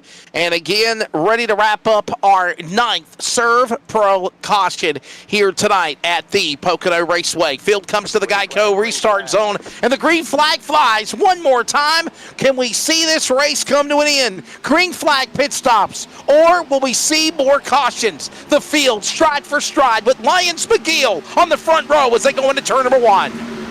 Yeah, and if you're one of those guys that just pit and topped off, you're praying this thing goes green, because I did confirm it is right around 30 laps that you could potentially get to. So if you're saving, at all here, I mean, you're going to be in some good shape. Be close, as long as there's not a green white checker. And obviously, if we do have green flag pit stops and that battle going on, for the lead, look at this now as Lyons powers by Rondeletto. By the way, keep an eye on Lamperti, the guy that looked really strong. Latoro Lamperti, the butcher, now into the top 10. He is climbing spots, battling Darren Brutes into turn number 3. Well, trouble in front of him. That's Rainwater. Rainwater turned into the inside safety barrier, crashing into the pack. And they're not done. Adam Newton just got a big piece of it. The 96 might have got away with it. I think of Gerald Poole. The 17 of Cootsillas is around. Caution out again for the 11th time. Wow. Oh, McConey. 10th time. I'm sorry. 10th time. 10th caution. Wow. Noah Rainwater, the 05. He was the man that lost it first, Jason, right in front of these drivers. So we must have two different instances, because Jason Godzilla just absolutely smokes that wall out of 3. Comes down, gets McConey. Poor McConey, man, nothing he can do. Here it is, Rainwater 05, the bag tour machine alongside Keith Haney. Contacts made. Haney bonsais back in the passenger right, and into the wall goes Rainwater. Rainwater then has into the pack the cars. Boy, what a big move they made to miss one another, except for Adam Newton right below the flag stand. He slams into the passenger side of the 05 Chevrolet. Wow, what a hit. Oh, man, I could tell you what, if he has the direct drive wheel, he felt that one. Wow. Man, what a shot. Two separate wrecks. Then you got Greg McConey and Adam Newton. So that's what happened between Adam Newton, Greg McConey, and Jason Coopzillas. All of this goes on in the back. That's what you call a secondary accident, Jason Morales, because they saw Rainwater crashing first. Yeah, I don't know that I can chalk that one up as secondary, just because of the way that the 17 came up and hit the wall. He was full throttle. So, I mean, you watch this exit. He's just carrying way too much speed out of this turn. Gets up in the wall, smacks it, comes down. So, I mean, I don't even think McConey slammed off the Coopzillas. Yeah, there you go. Look at that. Wow. They probably never even saw the wreck where they were coming out of the turn. They probably never saw it. So, they were racing. Well, I mean, you see Coopzillas, and then you see Rainwater right there in front of them, just shy of the start-finish line. And again, another multi-car accident in different ends of the spectrum, putting us under another caution. All right, you're on lap number 70, 30 to go. Jason, do you pit? If you're the leaders, do you pit? Right now, survey says nada. Yeah, I don't think the leaders are going to pit, but you're going to have probably 15th on back. There is no reason not to. Come down if you have your set of tires. Take them now, but they should definitely be able to make it to the end from here. So these guys will be in good shape fuel wise.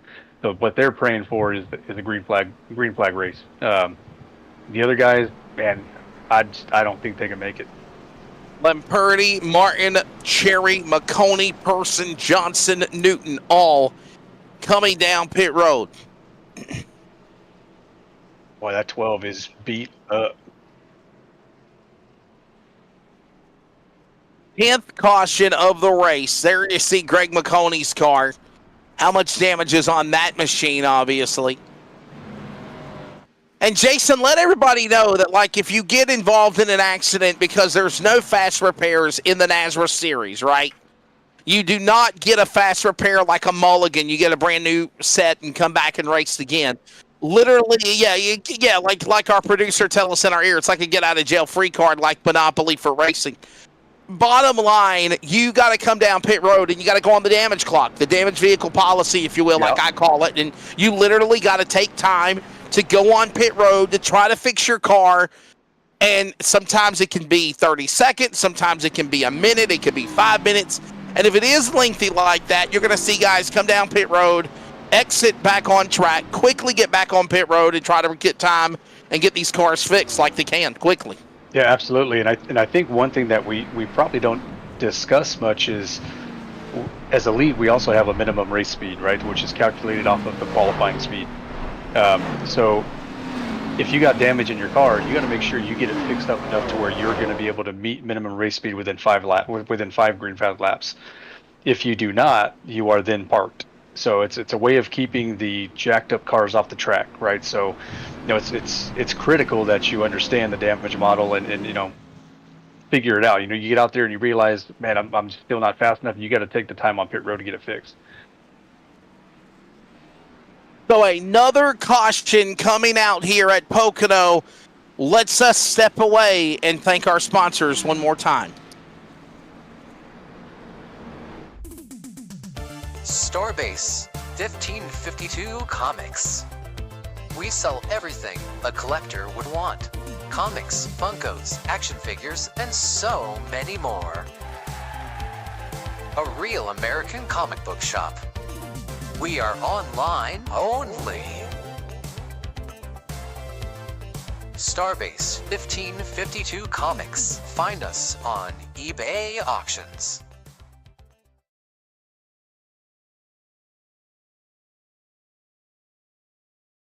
Are you ready?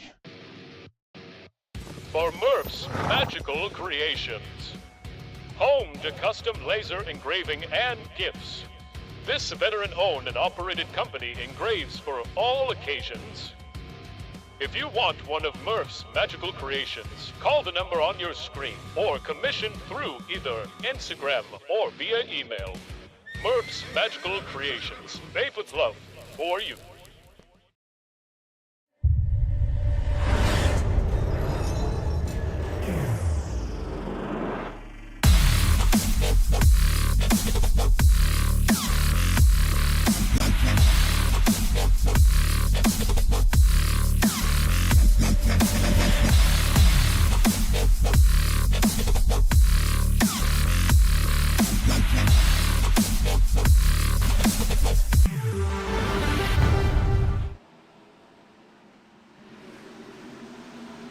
The green flag just flew here at Pocono, and it is shootout time with over 25 laps to go.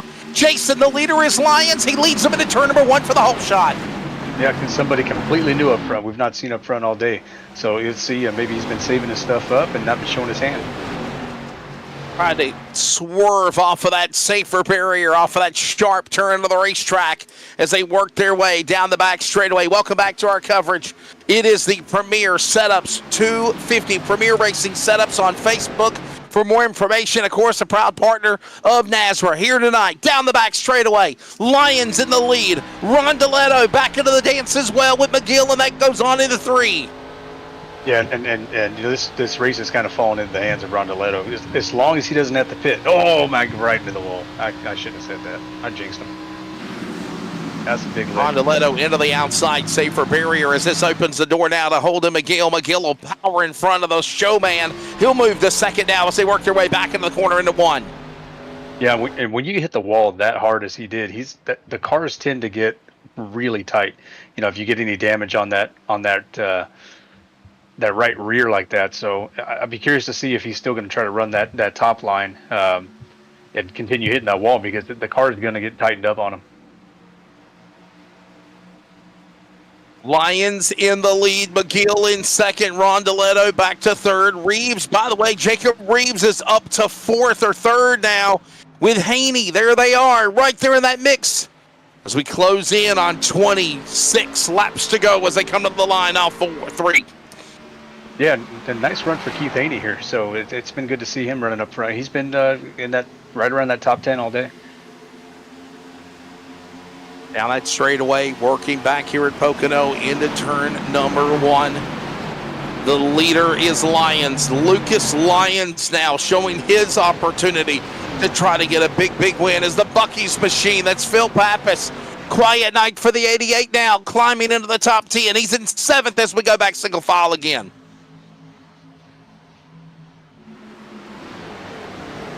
And Lyons is holding his own, so he's running a good line. Part of what he has to do now, as a leader here at Pocono, is you're managing that draft that the guy behind you is getting. So you really are paying attention to the mirror. You'll see him probably dip down and off the front stretch, to try to break that draft right now. Surprisingly, he's not doing it. He's just kind of letting Ryan come up on his bumper, surprisingly. Straight away into the corner, back to turn 1. Lyons in the lead, McGill in 2nd. 1 and 2 into the corner now to 1 off of that long back straightaway now here at Pocono. Under 25 laps to go as they come down that back stretch. Lyons hits his mark perfectly. Yeah, Wesley, and what I noticed is we have a slow car approaching. They're going to catch him probably within the next 4 to 5 laps, and that's going to make things real interesting. Yeah, we're watching all this going on. Is lap traffic up ahead. Watching this, seeing what goes on. So Lucas Lyons in the top spot. Holden McGill, by the way, he's already won a race this year. Puts himself in the playoffs. There's the driver right there here tonight in that 2nd spot. Yeah, maybe what we can do here when we get ready to start past the start-finish line is maybe jump in the cockpit there and take a lap around this place.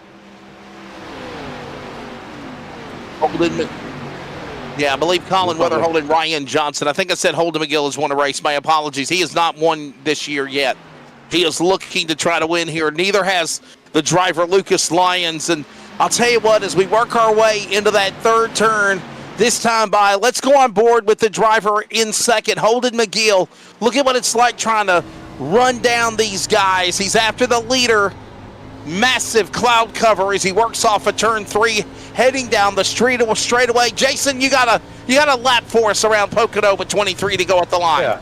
Yeah. Here we go. So in essence, right here, McGill. I mean, it's all about staying directly behind him, right, to get that nice pull down. So what I'd expect him to do is probably come down a little bit lower. Yep, right there, just to get some air on your nose, because you want to help that turn in the car. So through this turn, you're really off the gas, and then back on right about here. Really full on the throttle. Again, following as closely in his tracks as you can down the backstretch. And again, we'll get over here into turn 2, and he's going to want to try to get a little bit of clean air on his nose. This turn is a little tricky, because it's a really fast turn. So you're kind of blipping the throttle and then getting back on it. So again, here we go. See if he dips down lower again. Get that air on the nose. And then here you're rolling out, and then right about here you're getting back in the throttle about 3/4 and then full out. And this is where guys get in trouble, right? It's when they get on the throttle too fast and we see them bouncing off that wall. And Jason, one thing that I'm really watching is that orange stripe on the steering wheel. Remember earlier tonight we were watching it on one guy's car, and it was all the way turned towards 10, 11 degrees. This one is actually right there perfectly in the 12 o'clock stances. We got a caution on the racetrack. Another yellow flag. It looks like Randy McCanney has crashed again in the number 6 machine. Caution out again. His Ford with a problem just shy of turn number 1. 11th caution of the race, presented by Serve Pro. Here it is. Did he just stop? What happened to him?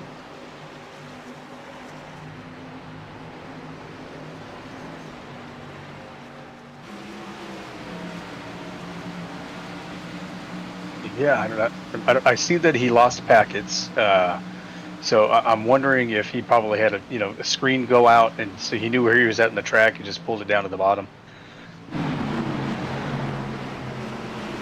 There could be a number of things, right? Am I right, Jason? It could be that his screen went out, lost internet, popped back on again. He could have, his VR headset might have quit working. The power might have went out. There's a number of things that could have made this guy in the number 6 lose power here.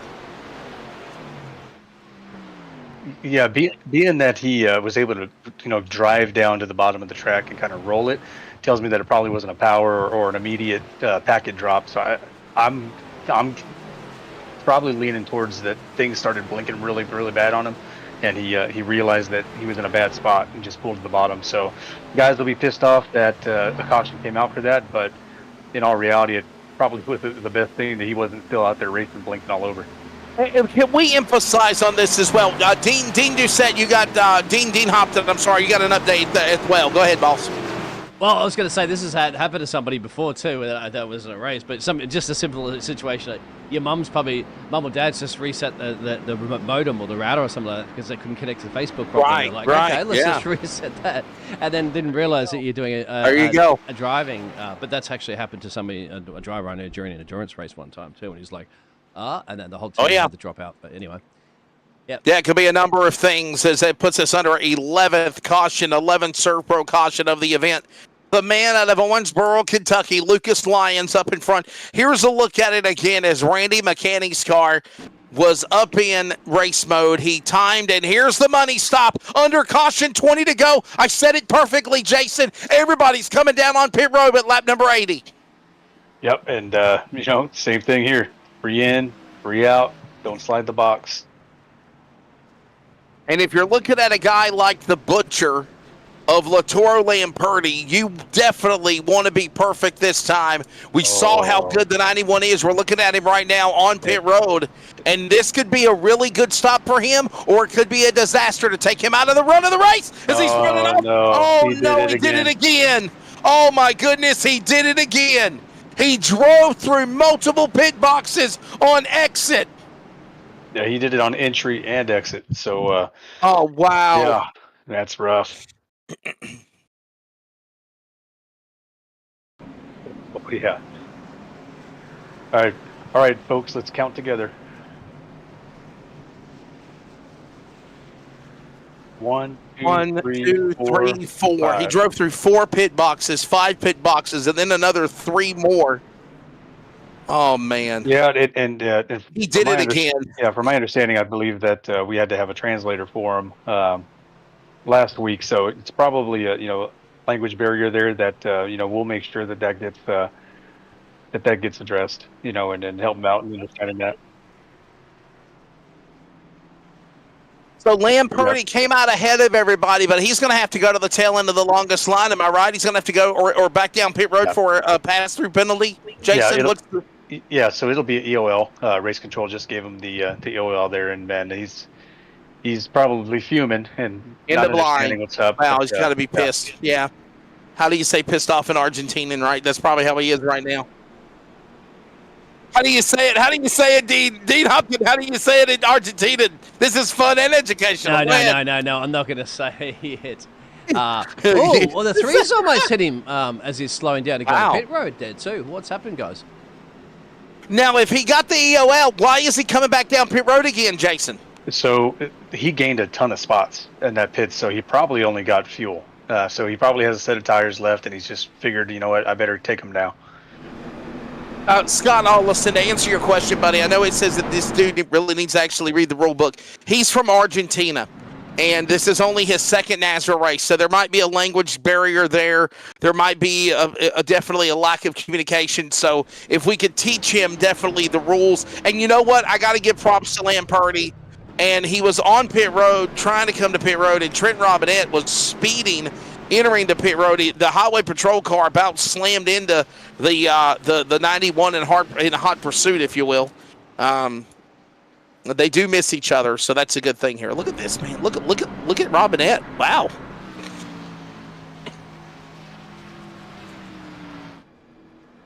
And the lights are off on the pace car. Has this pretty much eliminated Lamperti's chance of winning this race now? Jason? Yeah, it's going to be a track position so hard. It's hard for 19 to go. I mean, you really want to be in the top 8, top 10 to have a shot at this thing to be able to recover. But you never know. We've had some pretty nasty wrecks, and you get a wreck that wipes out 6 guys, and you're right back up there. All right, we'll see what happens. Thanks to everybody that's watching us on the NASRA. 360 Racing Network. Don't forget to hit that subscribe and like and ring the bell to let you know whenever we're racing on our coverage Monday through Friday. Pace cars in. 11 serve pro caution in the books. Here comes the field. Everybody in the back catching the leaders as well. Let's Lamperti and others, and we're back to green. 19 laps to go. Still plenty of time to go in this one. And by the way, process of elimination has we got trouble. No, hold on to it. Darren Bruce, Tuckness, Johnson, Haney to the bottom of the racetrack, and somehow they come out smelling like a red rose. That was tense.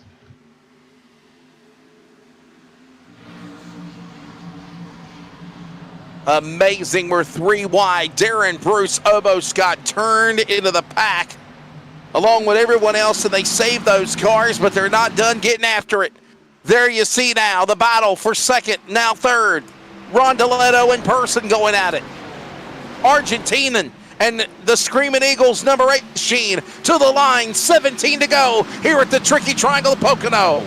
Yeah, and if you're Rondeletto, what you want to see is these two guys start battling up front, right? So if I'm him, I'm just sitting there patiently following the tracks and just waiting for McGill to make his move and then capitalize on that. Staying into position down the straightaway right now as they thunder back into the corner into turn number 2 down that short chute. Now the tunnel turn into the corner here at Pocono. And you know what surprised me? We went on board a few moments ago when you done the lap around the racetrack, Jason. It surprises me just how banking is actually in this racetrack. There's banking here. Yeah, it sure does. It sure doesn't feel like it. It races like a flat track. And we're going to see door banging going on as well, Jason, as they come to the line with 16 to go. Yeah, and I bet if we look up in the mirror, Rondeletto's right there. Rondeletto is saying, here, kitty, kitty, chow, chow, chow. Battle side by side. Here comes McGill. Lions, they're door to door as they work off that second turn. Whoa, what a crossover move by the 18. He'll carry the 48 with him. Yeah, I tell you, if I'm, and this is product of not knowing the guys here, but if I'm the 48, I am not pushing a 21 to the lead. Now we've seen what he can do, right? So, man, well, that was a great crossover move. Well done. Amazing crossover move. The 18 right there with the 48. A little Talladega Night slingshot engaged between Rick Bobby and Cal Naughton Jr., if you will. As now Lions back up in front again of the line. 15 laps to go, 2.5 miles per lap. It's time to strap in to decide who wins here at Pocono. Lions high, down low McGill, and we're going to go at it again. Yeah, and that was a big bobble there. That was a big bobble. Whoa. Side by side again. Hold on to it. Lions doing and a McGill. great job. Oh, boy, a little bumper there. Rondeletto to the bumper of McGill's car. And Rondeletto actually suffered because of that. He lost ground on the 48 there, Jason. Yeah. That was a big hit. Is Aussies.com for more information on the Argentinian driver in the 48. Working off of turn number 3. Look at everybody all now in a conveyor belt of virtual speed up against the safer barrier. Now they thunder their way back into the first turn. McGill looking for the whole shot down on the 18. He can't clear him again as we're right now single file going into 1. Yeah, and I've been very impressed with Lions. We know what McGill can do. We've seen it over and over again, and Lions is a new name to me, but I mean, he's running a really good line, and to be able to execute that crossover, man, that was probably surprising to Holden.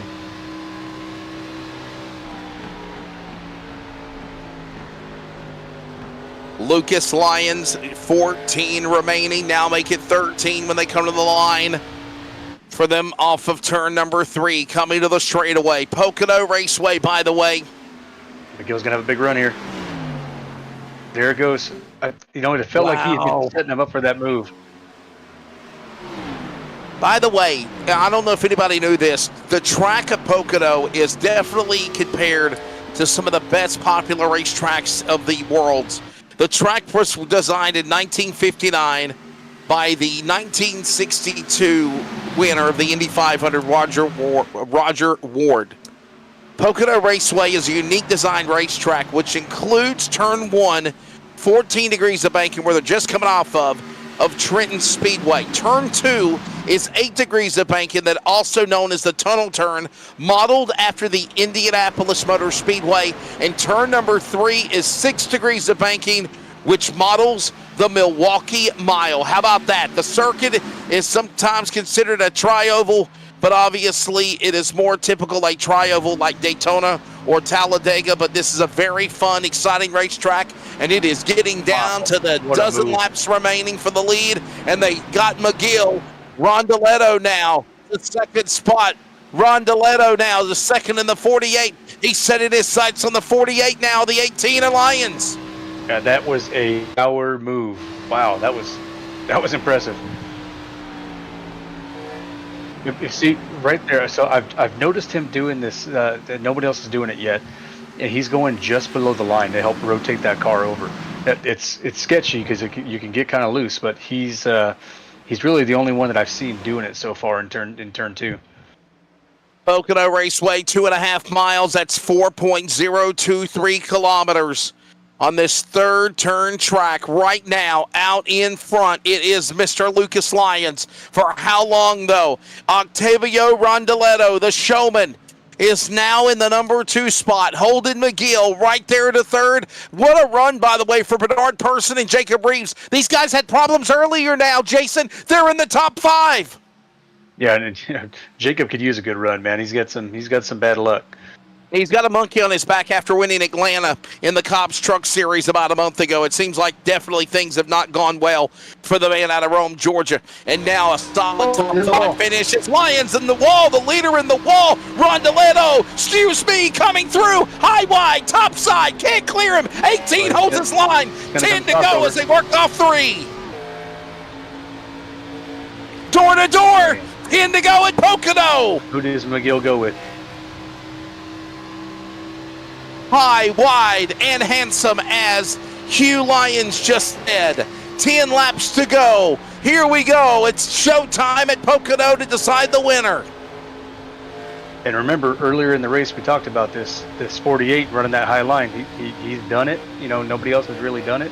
You understand? Well, what a block. Wow, he ran him down the track. It could be a tough pass. Lucas Lyons right there alongside, battling with Rondeletto, the Argentinian. Look up in front, look at him, the Chevrolet now to the lead, but look at Holden McGill get back in this dogfight. We're going to go 3 wide. He thought about it for the lead. Not yet, though. Maybe 9 to go. Wow, and what a battle we got going on here. Now you've got Rondeletto up against the outside safer barrier. Here comes now Lyons to battle back. Lucas Lyons got the bumper. He's got help. He's got a wingman, if you will, Maverick Goose style. Top gun is McGill, goes to the inside, pulls the 18 to the lead. The 21 will follow him as they go in the corner. And he's going to have a good run out of the turn.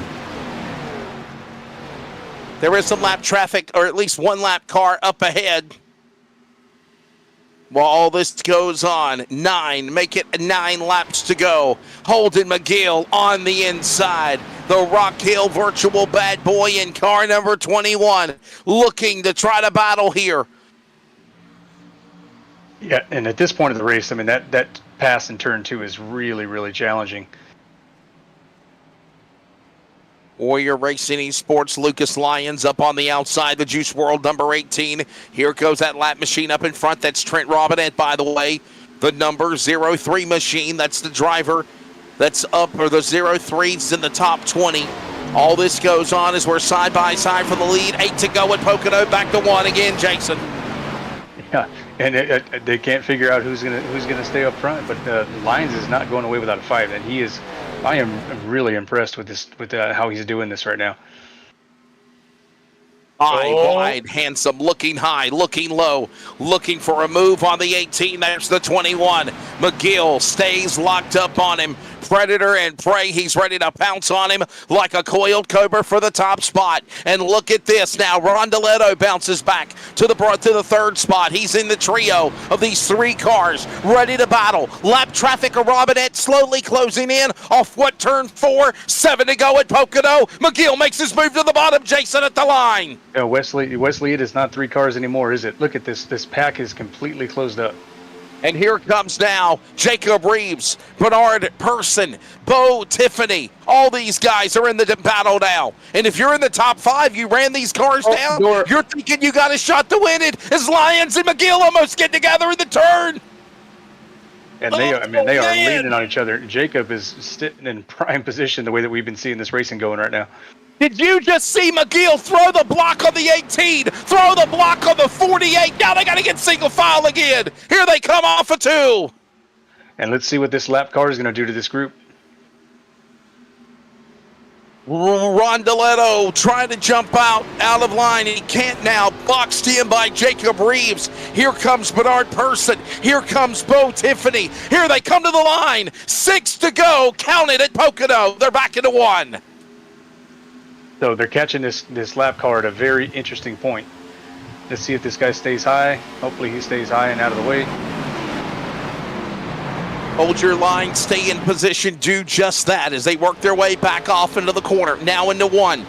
Remember, it mimics the racetrack, obviously, as we mentioned, of Trenton Speedway in Trenton, New Jersey. That 14 degrees of banking coming up on it. Now the tunnel turn mimics the Indianapolis Motor Speedway. The tunnel turn, 8 degrees. Here they come now, heading towards the short chute. Now towards the turn 3, the Milwaukee Mile corner of 6 degrees of banking, and they're fighting for the lead. McGill's now got the clear. It is a big gaggle of traffic behind them. They're looking at 5 to go this time by. Yeah, and if I'm these guys, I am furious with that lapped car. You just got to get out of the way, buddy. Yeah, Trent Robinette, that lap machine, holding up a lot of fast cars.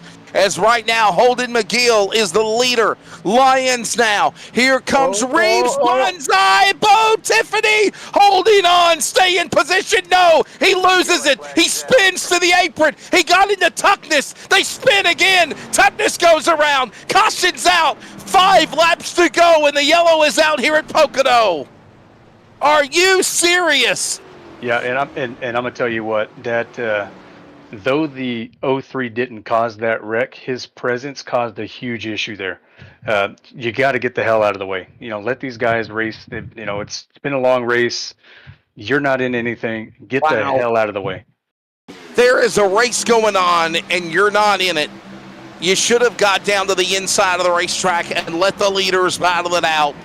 And instead, look at what happened here. You got this desperate moves there off the left rear of Reeves. Reeves saved his car. Bo Tiffany saved his car again. But then all of a sudden, he got hit by the 94 of Jonathan of Tuckness and then bounced off again repeatedly off the 94. And nowhere to go for both of those cars to spin. Boy, now you're under caution. Now you have, 4 laps to go. You literally probably are going to be overtime as well, or they might try to finish this race in the scheduled distance. Yeah, this will likely be, let's see, it's probably going to be a green white checkered. So if they can get back around, they're coming to 3 to go this time by. If they can get back around, have everybody at least pit one time, they could come back around. And, I don't know. Part of me thinks that if they get, it's going to be green-white checker here. I think we're going to go into overtime. Yeah. Yeah, and what throws that off is if you have a lucky dog, right? Because, you got to give that left for the lucky dog. That's right. That's right.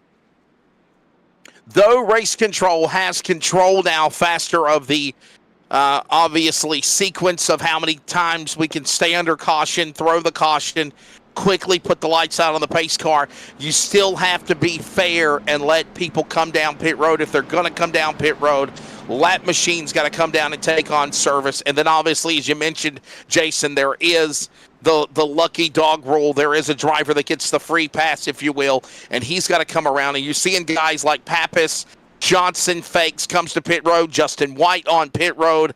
We're seeing guys come down to the pit lane here, and boy, oh boy, we're setting ourselves up for a wild 5 miles that remain. Hey, by the way, Jason, look at the butcher, Latoro Lamperti. He's back in 8th now.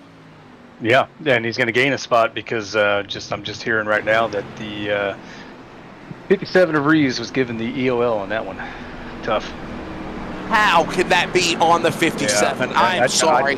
I don't agree with that. I think that's a BS call. In my opinion, if you want to blame it on any damn body, blame it on the lap traffic. Blame it on the 03 of Robinette. But that car up ahead, though, is what caused all this, in my opinion, Jason. Yeah, so actually it looks like there was actually a little bit of net code. In all reality, the 35, kind of throws it in there a little bit, but it looks like there's some net code that causes that issue. Rondoletto in the outside. There's Reeves. There's Bo Tiffany. And then Bo Tiffany into the right 57. Right I disagree with that. I'm sorry. I disagree with that. I don't agree with it being Jacob Reeves. I don't. Yeah, well, and he may have appealed the call because I don't see that it was actually given yet. I did hear it over comms that it was going to go to 57. So Jacob's still there. So hopefully it doesn't happen. We'll see. Because that would be really sucks to have a hell of a race. I would protest it. I would not move my position unless they told me if I didn't, I was going to go to the rear. By the way, Trent Robinette, amongst all this that was going on, you remember the State Trooper 03 car? He is now going to go back on the lead lap. He did get the free pass. He did get the lucky dog, if you will, as Jason mentioned. And I'll say this. I'm glad to see him get back on the lead lap, but he's also pitted again. But here's the deal. The leaders were putting on a phenomenal race, Jason. And then that lap car of Robinette, though he was trying to stay to get on the tail end of the lead lap to get back a free pass, I get it. But move out of the way. Move out of the way. Let those guys race. Yeah, 100%. And, there was no other cars in front of him, so they weren't going to catch another car to put another car lap down. You just got to be smarter, smarter than that and move out of the way. You got a damaged car, these guys are coming up on you, 5, 10 mile an hour faster. So we get ready to go for a restart. Holden McGill, Lucas Lyons. We're going to carry you to a side-by-side ad to promote Premier Racing Setups. Don't forget, tomorrow night, Homestead Miami Speedway, round number 2 of the Premier Racing Setups, 250 at Homestead Miami here tonight at Pocono. Thank you to Premier Racing Setups. You can follow them on Facebook, and proud to be a part of NASRA. All right, so here it is now. We're getting ready for a restart, and Jacob Reeves has not left his spot now. He has literally still stayed in the 3rd or 4th position. McGill and Lyons on the front row, side by side. Jacob Reeves, Rondoletto, row 2, Person Johnson, Bruce Lamperti, Cherry Martin, top 10. Remember, Jason, they've got to take the white flag. If they do not, there is 2 attempts at overtime that hang in the balance here at Pocono. Yeah, I hate to predict one. I'd really like to see this thing go green, but yeah, we'll see. It'll be fun to watch and see. Happens here, as my friend Mr. Viking Stephen Bartlett calls it, NASRA chaos. The 12th caution is over. Field back to the Geico restart zone, and we're in overtime. Free racing, and they're wrecking. Haney and company. Pappas, more cars getting loose. Holding it together will stay green. McGill gets the whole shot into turn 1. And a great restart for Jacob. He's going to have a huge run coming out of this turn. Boy, they are still stacked like sardines. 2, 3 wide, and there is the caution. They are wrecking. I knew it was bound to happen, and it is a big one. It is Gerald Poole. Trent Robinette just got the free pass. He crashes again. Tristan Bruce. It is Dustin Castile. They're involved in an accident, and we're going to overtime dose. Here's a replay.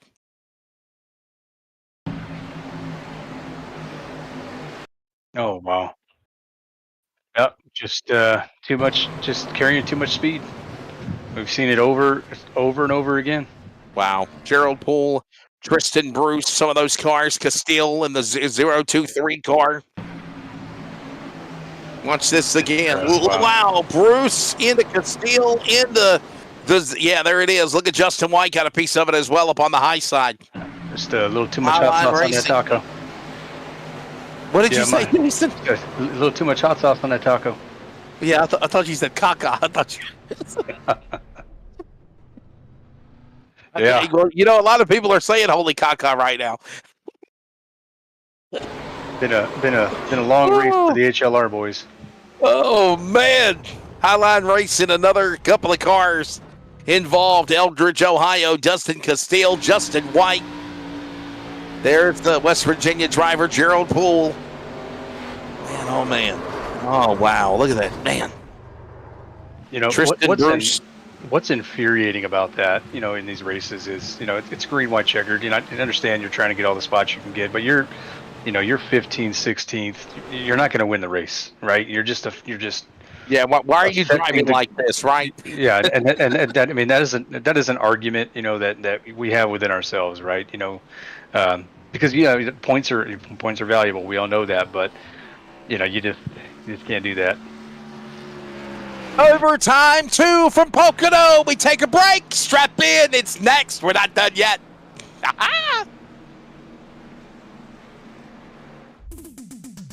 Starbase 1552 Comics. We sell everything a collector would want. Comics, Funkos, action figures, and so many more. A real American comic book shop. We are online only. Starbase 1552 Comics. Find us on eBay Auctions.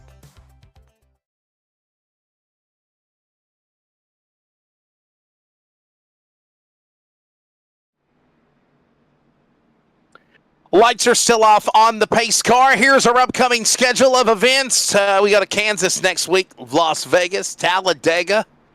Wow, all on the way. First couple of races after Daytona. Pretty wild here. And Jason, another crazy schedule up ahead for season 3. Yeah, it's not going to get any easier going into Kansas and Vegas. There, tight quarter racing, high speeds. You know, it's going to be a battle. Those are really, really fun tracks, you know, when you get to racing them. And as always, don't forget to hit subscribe and like for the NASCAR 360 Racing Network, also on social media. And again, tomorrow night, we'll have coverage of round number 2 with the NASCAR Cup Series. It'll be at Homestead Miami Speedway. We'll be on the call with Stephen Bartlett, Dean Hopton tomorrow night. Of course, in addition to that, Thursday is Goat Locker Racing Arca Thunder. That'll be on Thursday night. I believe it's 8:30 Eastern Time or 8 o'clock Eastern Time when they run those races. And then, of course, Friday night will be with the Cops Truck Series. That will be the Concerns of Police Survivors race from Martinsville Speedway from the Paperclip. That'll be this upcoming Friday night. So we go from the Tricky Triangle to the Paperclip for the NASCAR program for the rest of the week. Make sure you join us. And, of course, follow us always on the NASCAR 360 Racing Network via YouTube. All right, Jason, it's go time. Overtime number 2. Yeah, and Jacob's probably not happy. You know, you really starting third is a really good spot here. Starting on that high side is such a challenge. You know, trying to react to the leader, and you know that the leader's getting a good push from the guy on the inside. So we'll see if Jacob can do something from that top side. And I love, by the way, how Jacob Reeves did put his foot down, if you will, Jason Morales, and he said, "You're not putting me to the rear. You're not sending me no EOL penalty. I'm staying where I'm at right now." He held his ground, and he had literally a legal case to say, hey, look, I don't deserve to be sent to the rear. And I think the powers that be at NASCAR decided to overturn that decision and let him stay right there. And he's got a shot to win this thing here. Yeah, if the glove don't fit, I quit. If the glove doesn't fit, you must acquit. That's right. Johnny Cochran words. As Castile and others are trying to catch up, Justin White more. Highline Racing has had a tough night tonight, as Jason mentioned. And pace car, there it is, that beautiful pace car. Everything's been damaged except the pace car. I hope he hasn't ran out of fuel yet. What turn 4? It is go time. Overtime number 2. They got to take the white flag. If not, we get another caution. We'll re-rack them, restack them for a third attempt. Here they come to the Geico restart zone. Overtime 2. Green is out at Pocono. And Reeves actually got a pretty good start out there for that top side, so that's a great start. Oh, Person's in the wall. Hold it together. Correction, that's not Bernard Person. That's Darren Bruce in the wall of the 14. Meanwhile, Holden McGill up front. Jacob Reed behind him, and here comes now Lyons. Back straight away, they hold their line. Working in to the tunnel turn. Look at McGill perfectly staying in tow with Reeves as well. Lyons holds on, and we're all single file. Nobody's jumping out of line looking for the white this time.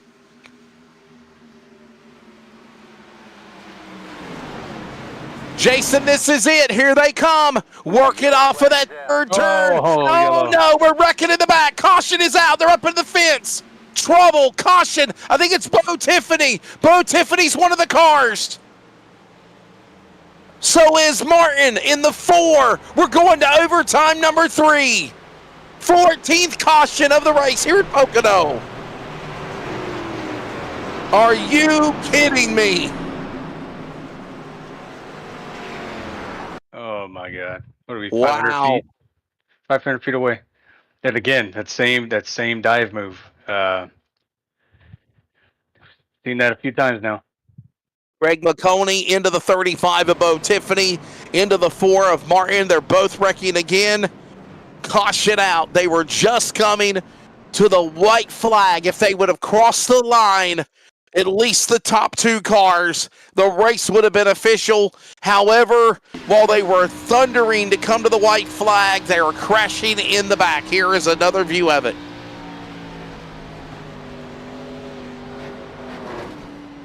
I would call that penalty on Greg McConey. Would you, it's going to be on the 35. I mean, it was another one of those desperate dive bombs. From another angle. Look at this again. Oh, yes, he did. He got into Haney. Oh, wow. Yep. Wow. I don't think I caught that part. My apologies. I was trying to watch the start-finish line to see the leaders come to the white. And look at how close they were. Like, literally, as you said, merely, 200-300 yards away, if you will, from taking the white flag. And we got guys coming down pit road. These are cars that wrecked a moment ago. But now we're seeing Lamperti come down pit road. Lamperti, please stay in your pit box move. Don't get busted again, Lamperti. Yeah. The Butcher has been busted several times tonight. Hopefully he doesn't do it this time. And he's in his pit box perfectly. McGill is... Jason, what is the rule? Isn't it 2-bit? You can only pit up to two pit boxes on entry or exit. Am I right? 2 pit boxes? 3. You get 3. 3 pit boxes. Okay. So if we can go back to that wreck, I get the in-race chat going on. So the 87 was given the 14 was given the penalty, and the explanation, if you will, if you back it up here. So Darren Bruce is the penalty car, the 14. Yeah. So the explanation here is the 14 comes down into the 87, which forces the 87 down into the 35.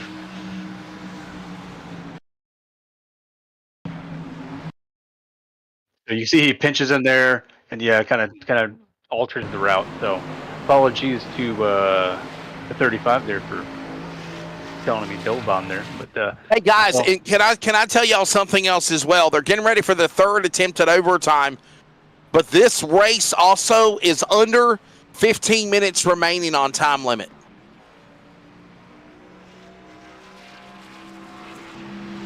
I think we'll get to the end. Uh-oh. We'll try to get ready for another 3rd attempt. It's a 3rd attempt at overtime. This is it, attempt number 3. And boy, oh boy, McGill and Reeves going to be right there side by side. McGill is going to stay locked to the bottom. Jacob Reeves, if he could go to the inside, he might have had a better chance of staying on the inside for the choose rule, but he stays connected to the outside lane, and I just feel like he's a sitting duck there. It just seems like you got to be on the inside, and McGill knows that, Jason. Yeah, unfortunately for Reeves, he doesn't really have a choice in the matter. Right, leader, he doesn't. Yeah, leader gets to choose lane, and he had a really good start last time. So if he could do the same thing here, we'll see. Well, let's get ready to give you the top 10 as we get ready for a restart. By the way, this is the wrap-up of our 14th caution. We're getting ready for another restart. Third attempt at overtime. This time, the leader has to take the white flag. If he does not, the field is frozen, and the race is over. McGill is in the lead. Jacob Reeves is second. Row 2 will find, of course, Lucas Lyons and Ron Deletto. Row 3 will find Bernard Person as well as Mr. Ryan Johnson. Then it's going to be Mr. Matt Cherry and Mr. Haney in the 87. That's Keith Haney. Top 10, we'll see Bucky's Greg McConey looking good as well as Mr. Phil Pappas. Hey, Wes, let me ask you this. An hour ago, did we think that Ryan Johnson would be in 6th? No, I did. I would say yes, because Ryan Johnson has been one of those guys where he can have stuff happen to him and he falls back, he plays possum, hangs out of the way, and then all of a sudden as he gets down to the end, here comes the 38. He's done it many times. We'll see what he can do here again. He could possibly win this race, by the way. Ready to go. Third attempt at overtime. Green here at Pocono, and a bad restart for McGill. For Reeves, actually. Reeves, wow. Yeah. And this lets Lyons get back in second. Reeves on the inside, but it's too late as a battle back for the 18. The 21 pulls away into turn number 1 there, Jason. Yeah, and this is exactly what you want to see as Holden McGill. You're going to be able to really dictate what happens here. Getting 3 wide behind them, getting side by side. Look at now also a big burst of momentum from Bernard Person. He wants to get in this battle. And while that goes on, Holden McGill is pulling away from Lyons, from Reeves, from Ron Deletto, from Person, from Johnson. There's 5 cars for second spot as here comes now the leader, Holden McGill. He's looking for the white flag, Jason, this time by off of turn 3. Battle at third. That's going to be close. Final lap at Pocono. Who will be around when we come back on the other side of the tricky triangle? Down into turn 1, a 3-4 car battle for second. What a comeback there for Reeves. Coming back up to second. Ryan Johnson up to 4th. Almost up to 4th. Look at this now. Almost crashing. Whoa, hold on to it. Johnson, Lucas, Lyons, all this going on. They hold it together. There's McConey again up to 5th. Meanwhile, McGill is pulling away at the right time. Reeves is in second. He's holding off this big battle as they slam off the wall. Johnson's in the wall. McConey's in the wall. Rondeletto's in the wall. And McGill is saying, sayonara, we'll see ya. It was a huge hit. Final turn. Here comes Holden McGill as they're crashing behind them. Big crash. Cars getting airborne. Cherry, Limperty crashing. It's Holden McGill to win round 3 here at Pocono. Oh, my goodness. What a finish. Holden McGill wins. Crashing coming off of turn 4. Cars getting tore up. And in the end, Holden McGill wins. Look at the replay. There you see it. Castile, Lamperti, Cherry. So many good cars getting tore up. And Holden McGill is going to win here at the Tricky Triangle. What a show here tonight. Yeah, that was a very tense last lap. So many things going on. Here's a look at it one more time. Look at now. Jacob Reeves coming in to congratulate Holden McGill. Oh, I tell you what. Wow. A cool view is going to be from Ryan Johnson. Ryan Johnson is going to finish in third. Look at all these cars stopping down below the start-finish line. What, is he out of fuel? Is the 18? Is the 18 of Lucas Lyons out of fuel? I think he's out of fuel. Meanwhile, Holden McGill will celebrate. He wins here. Pocono. Burning it down, coming up, post-race wrap-up. It's going to be quick. McGill, Reeves, Johnson. That's who finished on the podium. Here's the results of tonight's Premier Racing Setups 250 at Pocono, which, by the way, went all the way to lap 109. Holden McGill picks up the win. Jacob Reeves second. Ryan Johnson, McConey, Showman, Rondoletto fourth and fifth. Tuckness, Haney, Johnson, Trent Robinette, Dustin Castile in your top 10, Jason. Yeah, and finishing at 11th on down here, we got Justin White, Bernard Persons in 12th, Lampari 13th, Bo Tiffany 14th, Darren Bruce 15th, Lucas Lyons after a great show and finished at 16th, Matt Cherry 17th, Gerald Poole finishing 18th, Randy McCaney 19th. All these cars, by the way, from Cherry on back at one lap down or more. Top 20 for Pappas, Jason Martin. So many good cars in the back here crashed, including Tristan Bruce, Adam Newton, Noah Rainwater, what might have been for Andrew McGronigal as well. When it's all said and done, of course, there's your top 28. In the back, when it's finished, thanks to Cody Dodd and TJ Moore, the race director. There you see the rest of the finishing order there. Dean Doucette looked really strong until stage 2 when he got taken out. Brady LaBeouf with problems as well. I'm sorry, Brady LaBeouf was actually one of the race directors along with TJ Moore and Cody Dodd. It took 3 officials to try to watch this chaos here tonight at Pocono, Jason. Yeah, they were pretty busy. We would wind up with 13 cautions. That's right, yeah. 14, count that big one coming off of turn 4, it'll be 15 yellow flags. But the big one, checkered flag, almost 2.5 hours, 2 hours and 20 minutes to be exact, when the checkered flag fell. Coming up, post-race wrap-up, we've got McGill, we got Reeves, we got Johnson. Stay with us. Pocono was wild. We'll talk to him next on the NASCAR 360 Racing Network.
Back here at Pocono Raceway, the Premier Setups 250 is in the books. Thanks for joining us for our coverage on the NASCAR 360 Racing Network. Jason Morales, I'm Wesley Outland.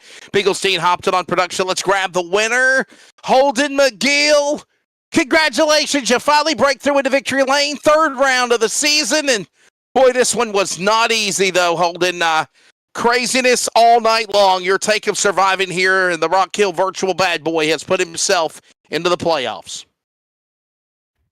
Yeah, it was a bit of a crazy race. I don't know, we had a couple green flag runs here and there, but it didn't feel like anybody was really saving all that much. We were just all going out there and giving it everything we had. And I mean, there were probably 5 or 6 cars up there at one point fast enough to win this thing, and it just worked out for me to be the one leading at checkered.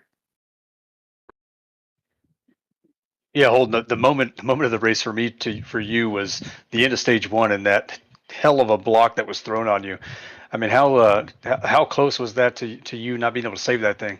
It looked like it was wicked sideways. Yeah, it was pretty close. I think I might have overreacted a little bit and punched the brakes, just trying not to wreck him because we had raced really clean up to that point.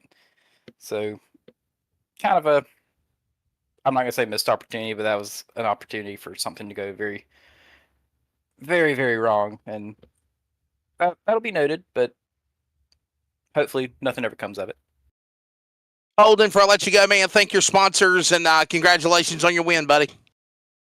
Oh yeah, thank you to Outlier, XPE, and the admins for putting on the show, and to y'all for putting on the broadcast. There you go. Holden McGill picking up the victory there in that flaming number 21 machine in victory lane. Let's go down to the runner-up. Jacob Reeves, it's got to be like a win for you. I know it's been kind of a monkey on your back, if you will, the last couple of weeks after winning at Atlanta in the Cup Series a couple of weeks ago, or about a month or so ago. Second place, your take of this race, and putting your foot down so you wouldn't be penalized. Your take of what happened out there and holding on for the bridesmaid spot, buddy. Yeah, I mean, yeah, no kidding. On the past couple of weeks, man. I mean, we came out last week, really wanted to have a good shot to do good at Auto Club, and then got wrecked at Daytona, and something happened at Auto Club, and we came out here, and I hate this place. I really do. I absolutely hate this place. I don't like it. I'm like Kyle Petty. I wish they'd have bass fishing tournaments in this damn thing. But, we just kind of got a little bit of help from our teammate Holden, or before we started, kind of give us an idea for adjustments, and it worked out for us. Got lucky on some strategy, and if we would have had one more green white checkered, I'd have been screwed because I'd have been out of gas. So, but all in all, good points today for us. Yeah, Jacob, man, good to see you get a good finish, man. I know you've gotten bitten here across the series multiple times, so just going back to that final restart, it looked like you got a kind of a bad jump. It was a hell of a recovery, just kind of walk through that recovery. Well, anybody that knows me knows I suck at restarts, so especially when it's on the outside, and I'm starting second and leaders on the inside. I'm toast about every single time. I got lucky on the first one, and if it would have got all the way to the end, I might have had something for Holden. I'm just kidding. I didn't have a damn thing for Holden, but we just drove up through there, and Lucas was telling me I'm about out of gas, and I was like, well, if you're going to run out of gas, make sure I get around you first, because I don't want to get cleaned out too. And luckily we got up there, and then I saw the 48 hit the tunnel turn, just absolutely tattooed it, and I just told Holden, I said, just don't screw up right here in the final turn. We got this, and 1-2 for Mission 1 Esports. Jacob, thank your sponsors, buddy. We'll see you in a few weeks of the next one. Yes, sir. Good Lord up above for all the blessings he gives me, the door banging download, Spotify, Apple Podcasts, DSR Electric, Goat Locker for everything that they do for me, Premier Racing Setups, y'all, the Nazareth 360 Racing Network, Blanchard's Towing, and the Concerns of Police Survivors on Friday nights, and that's about all I got, I guess, Wesley. There you go, the redneck announcer, Jacob Reeves. By the way, check him out for the door banging download on all major podcast platforms and outlets, including YouTube and Spotify as well. All right, let's go to the third place man, and that is, of course, Ryan Johnson. Ryan, the tiny horse comes back and finishes in third, but it damn sure wasn't easy, man, having your car involved in an accident. Had to go on the damaged vehicle policy clock to try to take time to fix it. You rally back, Highline Racing proud. You finish third. Your take of this race, sir. Oh, man. Yeah, we wrecked coming to the start. Man, I got to know the pit road officials really good tonight. I was down there probably at least like 20 times. Overall, not a great race for our Xfinity series. Normally we have much better races than this, but I don't know how, but we got back up there. Man, people just need to give a little more and take a little less throughout the race, and I think we can clean that up pretty easily. But yeah, I'm thrilled to be coming away with a third and fourth for Highline. I don't know how. It's crazy, but yeah, man, I don't know. Yeah, Ryan. When that 38 popped the wall in front of you, I don't know how you were able to move around him to get through. I mean, how nervous were you in that spot? Oh, it scared the hell out of me. I had a teammate behind me, but he's like, "I'm coming low," and I'm like, "I don't think you're gonna make it there before 3." But yeah, I was just hoping I didn't net code into him when he clobbered the wall. I was just fortunate to be able to miss him at the last second there. Ryan, final question. Segue this into thanking your sponsors, but why do you think we had so much calamity in this race tonight? I mean, normally it's a pretty fair race, a clean race I've called in the past, but man, it seemed like tonight these guys were just in a totally different zip code. Man, I wish I could answer that because I'd try and tell everybody, hey, if just do this and we can clean this up real easy. But I think it's just it's all take and no give right now, or at least tonight it was. And I mean, people just weren't checking up, driving aggressively. Like we got a lot of laps in most of these races, so people just need to calm it down a little bit. But I got to thank all the admins here at NASRA putting this on. You guys up in the booth for broadcasting, love watching them. Highline, Jason and Josh for putting this team together. Josh for my teammates tonight for kind of talking me off of the ledge. I was pretty upset there early in the race, but kind of fortunate it was a little messy tonight. Allowed us to get back up there. There you go, ladies and gentlemen. There's the thoughts of course, the driver of Mr. Ryan Johnson. Highline Racing comes back in that B&B Pubs entry number 38 from Salem, Wisconsin to finish the trio position. That wraps up our post-race interviews for the NASRA Blanchard's Tow and Xfinity Series here tonight on the Premier Racing Setups 250. Here's a look at the results one more time. We will prepare again to go to Kansas next week. We're going to get off the air fast because I know Dean's exhausted. I'm exhausted. I'm fighting allergies as well, and I'm ready to get some NyQuil and go to bed. Jason, your final take of this race tonight, my friend. Hell of a finish. I'm glad we got to the finish. Great finish, though. So that means it's worth the wait to see a finish like that. Crazy finish, last lap, crashing calamity, a lot of cautions, a lot of entertainment. When it's all said and done, Holden McGill puts himself in victory lane. By the way, the third different winner of the series now, joining, of course, drivers that have won, including Colin Weatherholt and the previous winners as well. All of this going on as we prepare to go to Kansas next week. Don't forget, tomorrow night, NASRA Cup Series will be at Homestead, Miami.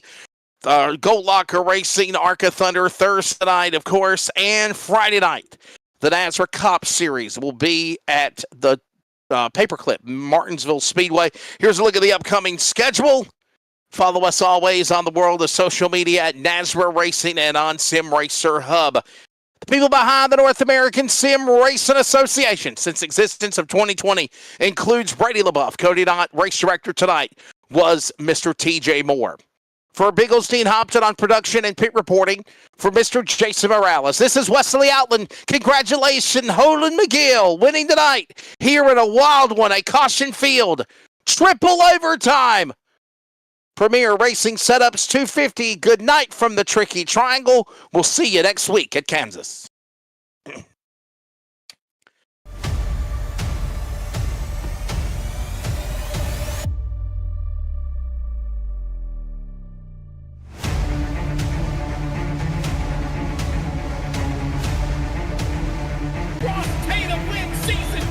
Of the NASRA Blanchard's Towing Xfinity Series. Brady LaBeouf will win the championship and the race in the Butt Kicker 250.